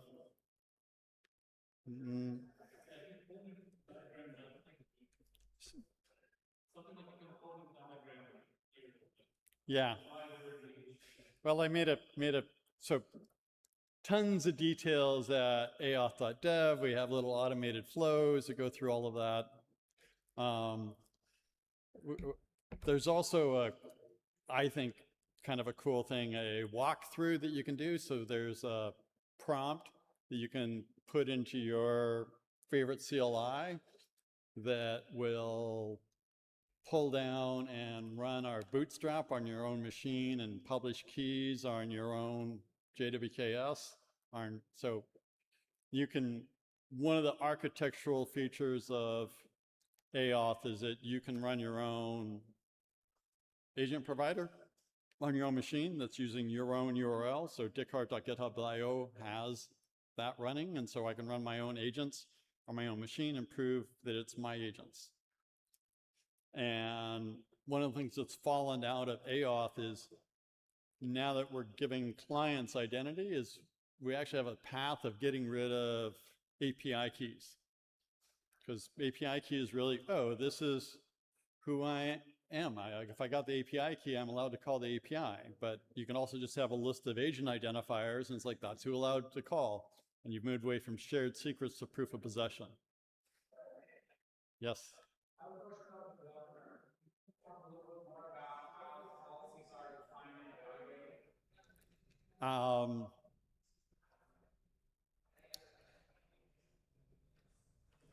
So I'm really wishing that I'd put a slide with a little component, little picture of everything into it. Yeah. What's that? Is that just magically defined there?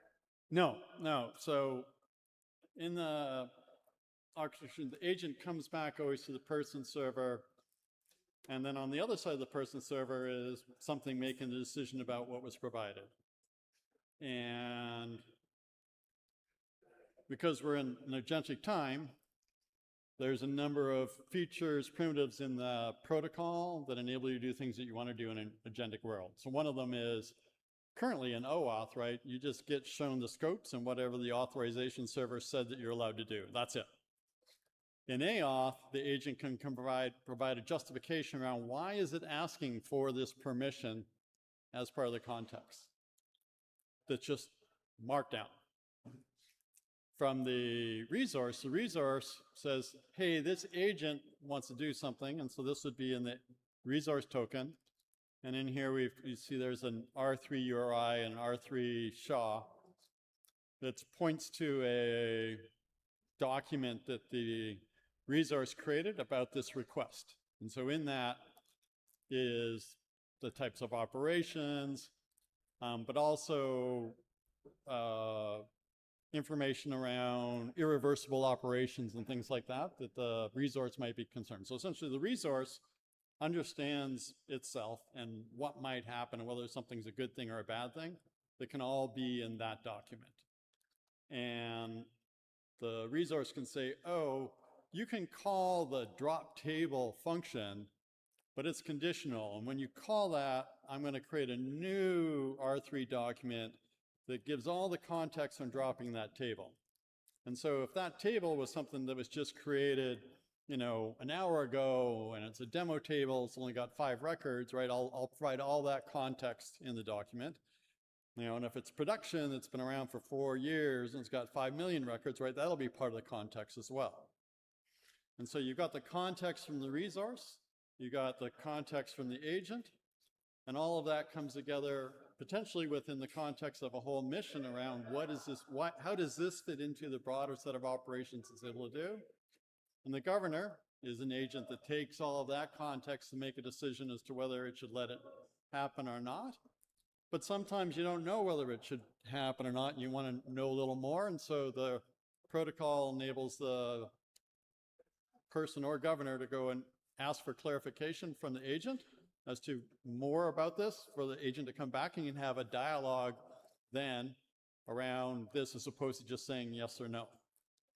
And so in the protocol, the governor is making a decision around context as opposed to your traditional deterministic rules of policy enforcement. So you're enforcing policy at the resource, of course, but it's just enforcing it using its existing deterministic rules, and other parts are doing deterministic rules, and then you've got all that context in the governor.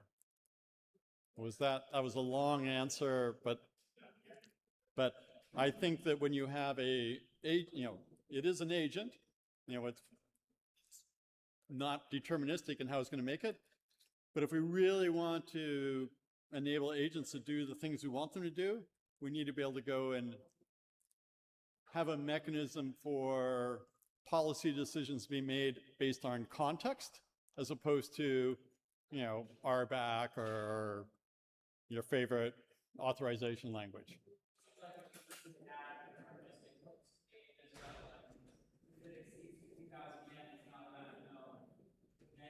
Yeah. Yeah, but I think, so I'm glad you brought up the point on, like, people go and say, oh, you can't make purchases for $500 without a prior approval, right? And we think that's good, but that's just because context is hard, right? Really, you want people to make purchases, like if it's $550 and it makes a lot of sense, somebody should be able to just do it, right? And they shouldn't like, oh, I can spend up to 500, so I can go nuts up to 490, right? But it might not make sense, right? And so really what we want to do is we don't want, I think in the future, rather than hard spending policies of $500 or $10,000, we're going to sort of have it more that it's based off of judgment and context, because we're going to have agents that'll evaluate that. Right, like if any of you have read the books or studied Netflix, right? Anybody can write a large purchase order, just needs to be within what's best for the company, right? They gave them rules, and the person making that decision is doing it in context, as opposed to you having artificial boundaries that don't really make sense. They were just easier to do. And so when we have something that can make contextual decisions easily that we can trust, I think we drive a lot of efficiencies and get rid of a lot of artificial rules that people skew or game or that blocks them.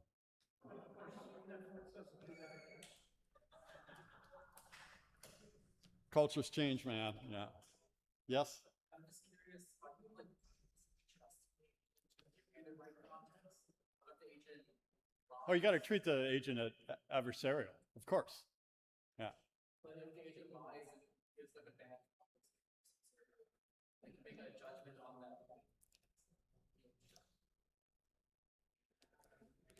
Same answer, right? Yes. You treat the agent adversarial, right? So the governor is playing judge, right?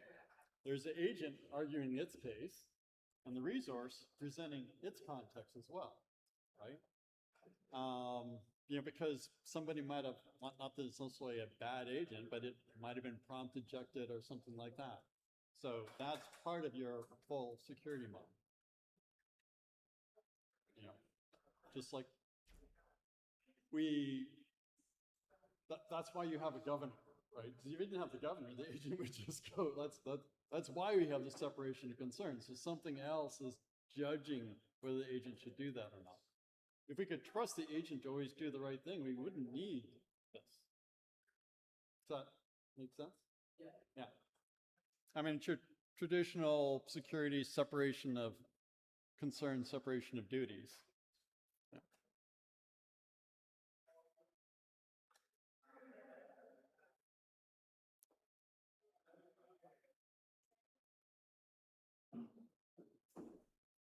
Okay, thank you.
Well, if you're starting, right? 12 beef I patty, think special I'll sauce, start. lettuce, cheese. Okay, first. I'll just be like, click, click, click.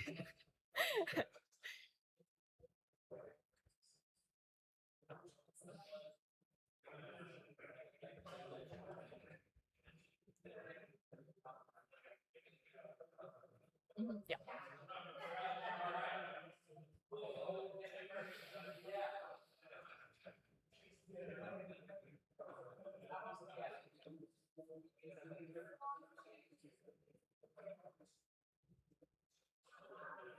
Okay, are we good to start, you think? Or? Yeah, I think we're Take it away. good to go. So everyone come on in. Hello, last grab a talk of the seat. day. Okay. Well, if you're here for Agentic Zero Trust, you're in the right place. Our talk is on Agentic Zero Trust at rest, in transit, and at runtime. We can go next. First, a little bit of intros. Do you want to? Oh, cool. So I'm Nina Polshkova. I work at Solo, a cloud gateway company that contributes a lot to a project called Istio. I'm also maintainer of a project called Agent Gateway, which is part of the Agentic AI Linux Foundation, a new foundation. And it's actually a Kubernetes Gateway API implementation that we'll talk about a little bit later. I'm very involved in the cloud native space, so I'm a CNCF ambassador. I've contributed to Kubernetes. I was the 133 release lead. And I actually met Josh working on a paper called the CNCF AI Agentic Standards. And that was through the CNCF AI technical community group. Thanks, Nina. So my name's Josh Halley. I'm a principal architect at Cisco, work in the CTO office, focused on up-and-coming and nascent technologies.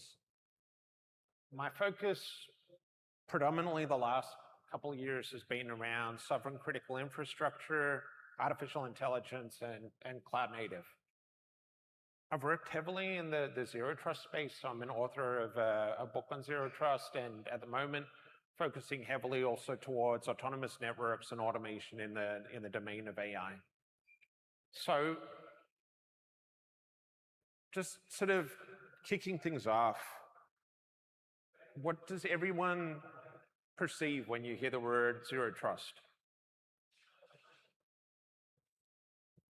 So it tends to mean something different for everybody. If you're a network person, zero trust tends to mean your traffic path, your plumbing, your segmentation. If you're an application person, it means something different again. Then storage, once again, different sort of domain. So it's a broad term, and if we really want to dig into the depths of it, what we can generally say across the board is zero trust is the prevention of lateral movement, inhibiting resources from accessing, engaging things beyond their immediate requirements. So what we're going to be talking about today is we're going to be looking at zero trust in the context of agents and together with confidential computing. So we're bringing it all together, and hopefully at the end of the session, you're going to know a little bit more about all those concepts lined up together. So if we're looking at securing data in IT ecosystems today, probably seen many similar slides to this one through the course of the day. We've got data in transit. So if we're looking at that from a network perspective, that's your MACsec, your IPsec, your quantum-aware cryptography, which supports your end-to-end. In the context of containerized architectures, that's your TLS with your service mesh, this sort of thing.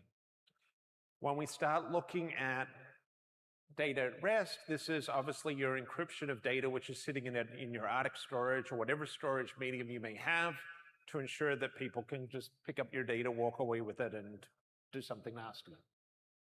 And then finally, and this is probably the reason why many of you are here today, is data at runtime, data in use.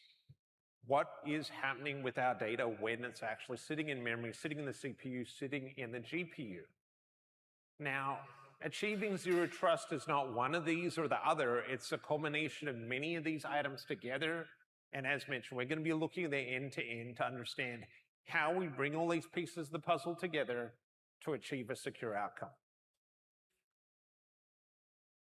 So, coming back to zero trust, in the application space, we look at zero trust from a very broad perspective, which is your namespace security, securing your communication of one portion of your namespace to another portion of your namespace for your logical separation of your applications. When we start looking at micro-segmentation, in the context of applications, we start looking towards the concepts of things like service mesh, which provides you the ability to link up communications between different Kubernetes clusters and potentially having applications sitting in different clusters that have the ability to communicate with one another over a common orchestration ecosystem. Within this domain, you have security enforcement mechanisms like SPIF and SPIRE, which provide you the ability to secure your workloads. We're going to be talking more about this a little bit later. And then again, you've got the explicit permissions that are required to allow you to communicate from workload A to workload B based on a given trust. Then finally, this is where we start getting into the kernel level data, right? Nano-segmentation in the context of application being your system calls, your database queries, your data objects which are accessible and visible at the kernel itself. We have some fantastic tools out there that allow you to access the kernel, which is great, but as a malicious actor, not so great. So that brings us across to the 4 A's. So you probably heard about authentication, authorization, and accounting. These are common attributes of anything to do with security of any system, be it network systems, be it application ecosystems. All of these components have been with us for many, many years, and they're all very, very important parts of how you build up your architectures. Attestation is probably 2026, the age of AI-driven security, vulnerabilities and threats. Attestation is that fourth A. We're looking beyond just the authentication, the authorization and accounting to the attestation. And this is just a small subset of the capabilities that we have within our toolbox to ensure that we're secure. Agents being one vertical. If we look at the AI ecosystem, we also have training and inferences, other key verticals that are associated with bringing everything together. Yeah, so with that, we're going to take a step back from the zero trust piece and look at how agents actually run in Kubernetes. So if you go next, so you might be familiar with an agent application. It has kind of two requirements. The first one is you need inference, so you need to be able to reach out to some kind of model provider. Traditionally, people have been using ChatGPT, Anthropic, Bedrock, and then you need some kind of tool call. So you have to reach out to an MCP server or some database or a sub-agent and delegate some tasks to some other either tool server or agent to do other tasks. So with that small system in mind, if we go next, we can look at how it actually runs in Kubernetes. So Josh and I have a cloud native background, so all of our examples are going to be in Kubernetes clusters. We're going to use K3s for our demo. So in Kubernetes, you might be able to run your user application, your agent, in Kubernetes as like a Kubernetes pod, and that might be running in a trusted execution environment. But your first pass of building this agent system might still have that dependency on the external provider. So you can still have egress policy for guardrails, injecting credentials at the egress gateway, so your agent doesn't have access to those credentials, but you still have this dependency on that external model provider. So can we add confidential computing for inference? The next slide. So one option you can take is using a managed provider. So there are managed providers that are appearing in this space, like I think Fala and Red Pill AI, that provide attestation for the model you're using. So you have some kind of attestation evidence that can confirm that you are actually reaching the model that you expect, and that model is running on attested hardware that you expect it to be running on. So that's a little bit better, but we're in the open source space, and we actually want to do everything ourselves. So if you go to the next slide. So Josh had some H100s lying around, and we decided to try this self-hosted approach. So in our Kubernetes cluster, if anyone's not familiar with how you do this from scratch, like taking confidential computing aside, instead of having that egress flow where you're leaving the cluster, instead now you have an ingress gateway. Think of Kserve or LMD is serving your inference, right? So under the hood, LMD is actually using the Kubernetes Gateway API inference extensions. So that's handling the routing to your inference pool where you define all of your inference models. So the inference models are the things like your inference engine, so VLM, LGLang, all those. And instead of doing basic proxy routing, it's actually using an external processing endpoint picker that does more intelligent routing based on the KV cache locality or the LoRa loaded score. So with that, in Kubernetes, you can, if we take a step back and think about, okay, so we have this trusted execution environment. How do we protect our agents and our models? So very similar to traditional applications, you want to make sure the data that you have is only being securely decrypted and processed in your secure environment. So then that means you can isolate the compute, encrypt the memory, and have attestation of the hardware where your application is running. So in the AI case, if we go to the next slide, we have now agent prompts, so your user prompts are getting processed. That those prompts can contain secure PII data like social security numbers, credit card numbers. Like in the previous example, booking a trip to Japan, that means you have to trust your agent with your credit card numbers. And then you might also have PII in the response. So the model might be trained on some kind of data that has sensitive data, and you want to mask that as well. And then your agent could have access to certain private keys you don't want to expose. And then there might also be proprietary like model weights that you also don't want to expose outside of your system. So keeping these requirements in mind, we're going to have a motivating use case that kind of puts everything together. So the 3 requirements that you should keep in mind as we go through is data in use has to be protected both at the CPU level and the GPU level. Our system has to prove that it's genuine, so the hardware we're running on is attested. And then finally, the data at rest also has to be secured, and that's separate from the memory, GPU, CPU security, and the in-transit security. So thanks, Nina. We're going to jump into a use case now, and I was hoping it was a warmer day today because it would really resonate in summer. And I made the mistake of leaving Europe, which was much warmer than here, to come here for this use case. So we're going to walk through a fictitious scenario of an organization, an ice cream shop that makes the best vanilla, raspberry, and mango scoops of ice cream on this side of Main Street, called Scoop Dreams. Now, Scoop Dreams decided 2026 is a good year to put everything possible in the direction of artificial intelligence. So they started out thinking, okay, let's save some money and go with a rented rack for our automation and our agentic capabilities for our ordering system and customer loyalty system. So we can see the AI agent Scoops was basically set up to take in key customer data, social security numbers, allergy information, so that when the customers decided to bulk order, they'd be getting the right recipes, the right shipments without having any challenges. So everything was going well. We had the system doing classification.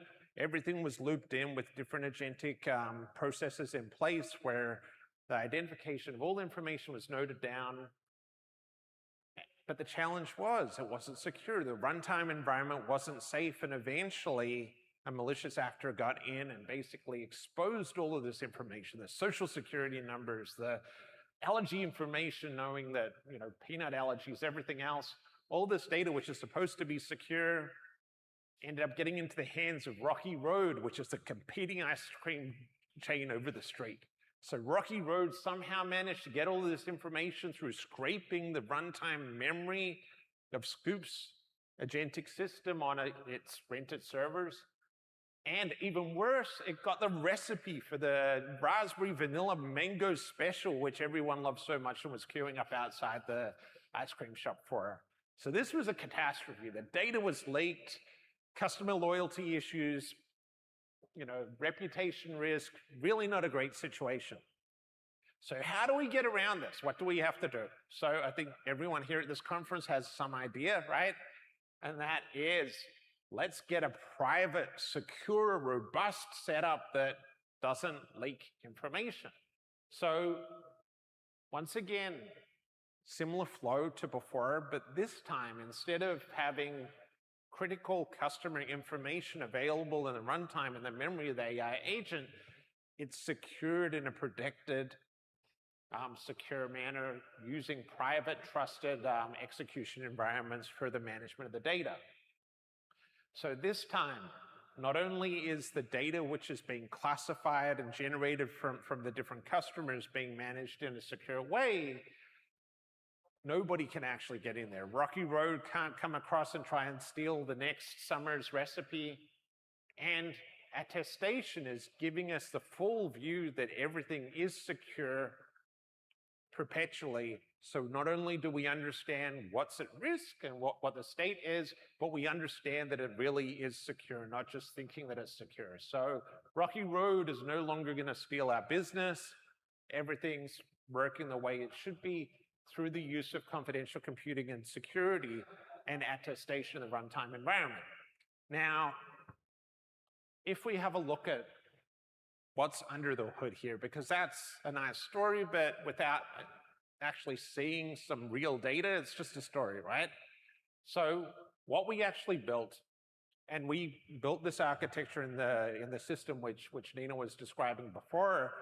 We have a reflex pattern for an agent, which is basically leveraging two separate GPUs for a two-stage extraction pipeline, whereby Scoops the agent is taking in the synthetic records, which consist of social security numbers, API keys, and cardinality of data together to basically perform one stage, which is a prediction of the data which should be grouped together. Then a second phase where those sensitive fields go through a classification engine using a secondary on-prem model to basically decide, is it restricted? Does the data have to be encrypted at rest? Is it public data? How should we deal with all the different data? So this pipeline is active, and we deployed it for real using two different agentic frameworks. Does anyone know what DSPy is? Show of hands. Okay, so DSPy is a research framework which is quite often used in certain universities and research institutions. There's a variation thereof, which is an alpha release called DSRS, which is an agentic framework based on Rust. Why Rust? You have superior runtime memory hygiene in Rust. And if you look at the numbers, it's much more expedient to perform the actions you actually want to perform. So we tested the architecture in terms of penetration and exfiltration, not only in Python, but also in Rust, and we're going to see some of those results. So looking at the underlying system, what do we actually have up and running here? So we've got a Kubernetes cluster, which is running Kata containers. We're running confidential computing here. We've got the GPU device plugin, which is doing pass-through into the agentic ecosystem. And we've got security foundation set up with hardware attestation, service mesh that we were talking about before for your data in transit encryption. And at a runtime level, we're using Cilium as the CNI, and we're basically using Tetragon to verify whether the memory is being scraped by any malicious actors. So there's a number of components we brought in together to achieve this, whereby we've got the agent layer, which is basically sending inference requests across to a gateway, which is using LLMD for model-aware routing. And then that routing per model is taking place across to our GPU farm to ensure that the right VLLM model is being invoked, be it GTP OSS 20B or Granite. So this is essentially our setup here, and we're going to actually see it in action very, very shortly. Now, looking at what we tried to do to actually penetrate the environment. This Sankey diagram here shows for each different runtime environment the penetration techniques that we attempted to use. So for our memory, we have a certain set of techniques, CPU, a handful of techniques, and GPU also. So this is our overview of essentially the different methods we were using under the hood, and a short list of what was blocked and what wasn't blocked before and after, so we can really see how the environment was behaving based on these different exploit levers. Now, if we have a look at the examples of exploitability, back to Nina. Sorry. I can do this part. So our first example is going to be the data in memory exploit. So in this example, again, same Kubernetes cluster as Josh just walked through, but we have a host that's been compromised. So Rocky Road has access to our host. So we can use the exfiltration examples in the previous slide to access the process RAM that's shared with the host. So we have our agent application running in a pod in Kubernetes, so that it's a K3s cluster, but the PII information that the agent uses is accessible by the Rocky Road that's compromised our system. So let's see it in action. So on the left, we have the RAM without confidential computing. On the right, we have RAM with the Intel TDX, sorry. So here we can see the differences between the two environments with the red one being where we're breaching the memory using our techniques shown before, and on the other side here in the green we can see that the memory is secure. So we weren't able to actually exploit this the memory. Yeah, and going back to our diagram, so in the secured case, so on the right, what we did here was just put the entire Kubernetes cluster in the TDX conventional VM. So the host, even though it is compromised, can't access the private TD RAM. So now a slightly different example. So we're going back. We're no longer in that secure VM. So we have our insecure Kubernetes cluster again, but this time we're going to do a slightly different exploit. We're going to use Hubble to see the inner pod traffic. So as our agent application calls out to the VLM endpoint, so that's the HTTP post V1 chat completions request, we're going to intercept that traffic. It's plain text traffic, so we can see the PII from there. So on the left, that's the exploit.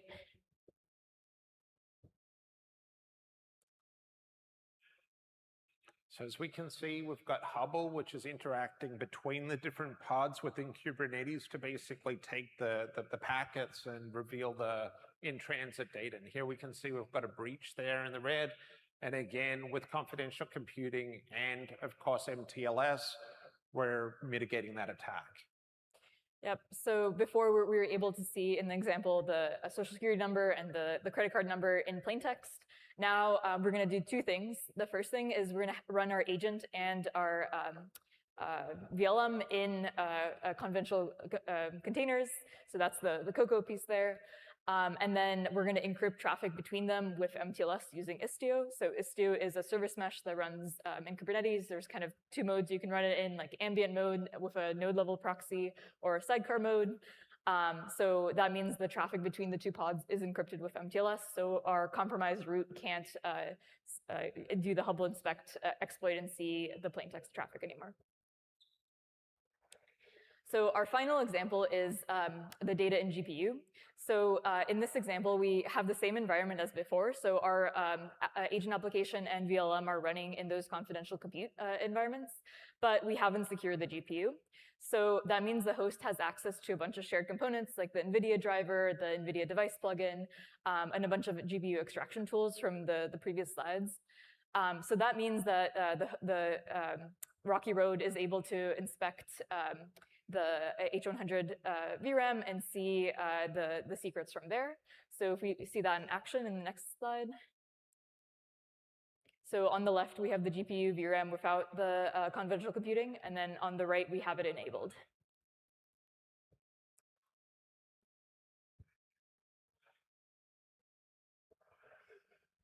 So again, we can see that the scenario where we have confidential computing up and running and we actually have the right security levers in place, we're actually preserving and securing the environment without, it's extremely fast to hack and remove that information, right? It's not taking much. This is a real example of how rapidly you're able to basically extract that information. Yeah, so in the secure example, again, the only thing we changed is the GPU is running in confidential compute mode, so the host doesn't have access to the drivers or any other things that it could use for the exfiltration. Okay, so bringing it all together. So we saw a number of different scenarios from data in transit and CPU and memory and GPU, where using the right confidential computing techniques brought us further forward to avoid various breaches. That's not where it ends. If we look at going beyond the compute, the GPU, the CPU, and the memory, we've got scenarios where we've got cluster to cluster, and when we start looking at agentic patterns where you have AI systems with agents really going all the way over the internet, then other things come into the visor, and that is, how do we actually attest and secure our routed path through the internet or our routed path through a private network? And also, what methods do we have to actually secure and attest the workloads themselves? So there's methods such as SPIF and Spire, where there is an ability to do attestation of the workloads. And within the routed platforms, just like your hardware platforms, your compute, you can perform attestation to verify that it's actually working in the way that you actually want. Now, this is a very noisy slide, a lot of information, but we're bringing sort of mini building blocks together from your compute in a fog at a distant edge, which could be in a desert, a field, an oil pipeline, to content delivery networks where you're potentially doing AI prefill at an early stage before going up to your public or private clouds, whereby you're performing heavy lifting with your AI models. All of these domains can be attested, secured, with your data in transit, your data at rest, and your data in runtime. In addition, looking at your routed paths, you can attest the forwarding path through the internet, through your networks, to ensure that only routers, only network devices that have had attestation take place to verify that they're trusted become a path along the way from A to B. So building all these layers on top of one another, you can build a very, very secure and robust architecture. But it's many steps that need to be followed one after the other. But effectively, this view, this blueprint, gives a glimpse of how you can chain certain activities together to secure your software supply chain and secure your end-to-end agent and AI architectures. Yeah, and to recap, we did cover some things that you might be wondering where are they, because agent security doesn't really stop here. Like there are things like agent identity that previous talks have covered that are equally important for Zero Trust. Tool authorization, guardrails, so there's a lot of guardrail providers out there. Governance, explainability, and benchmarking are also all very important for building secure agent frameworks. But at least today our talk kind of focused on removing the weakest link across both like GPU, CPU, memory, transit, and at rest. Yeah, hopefully you learned something about running agents in Kubernetes securely. Thank you. So, thanks a lot, everyone.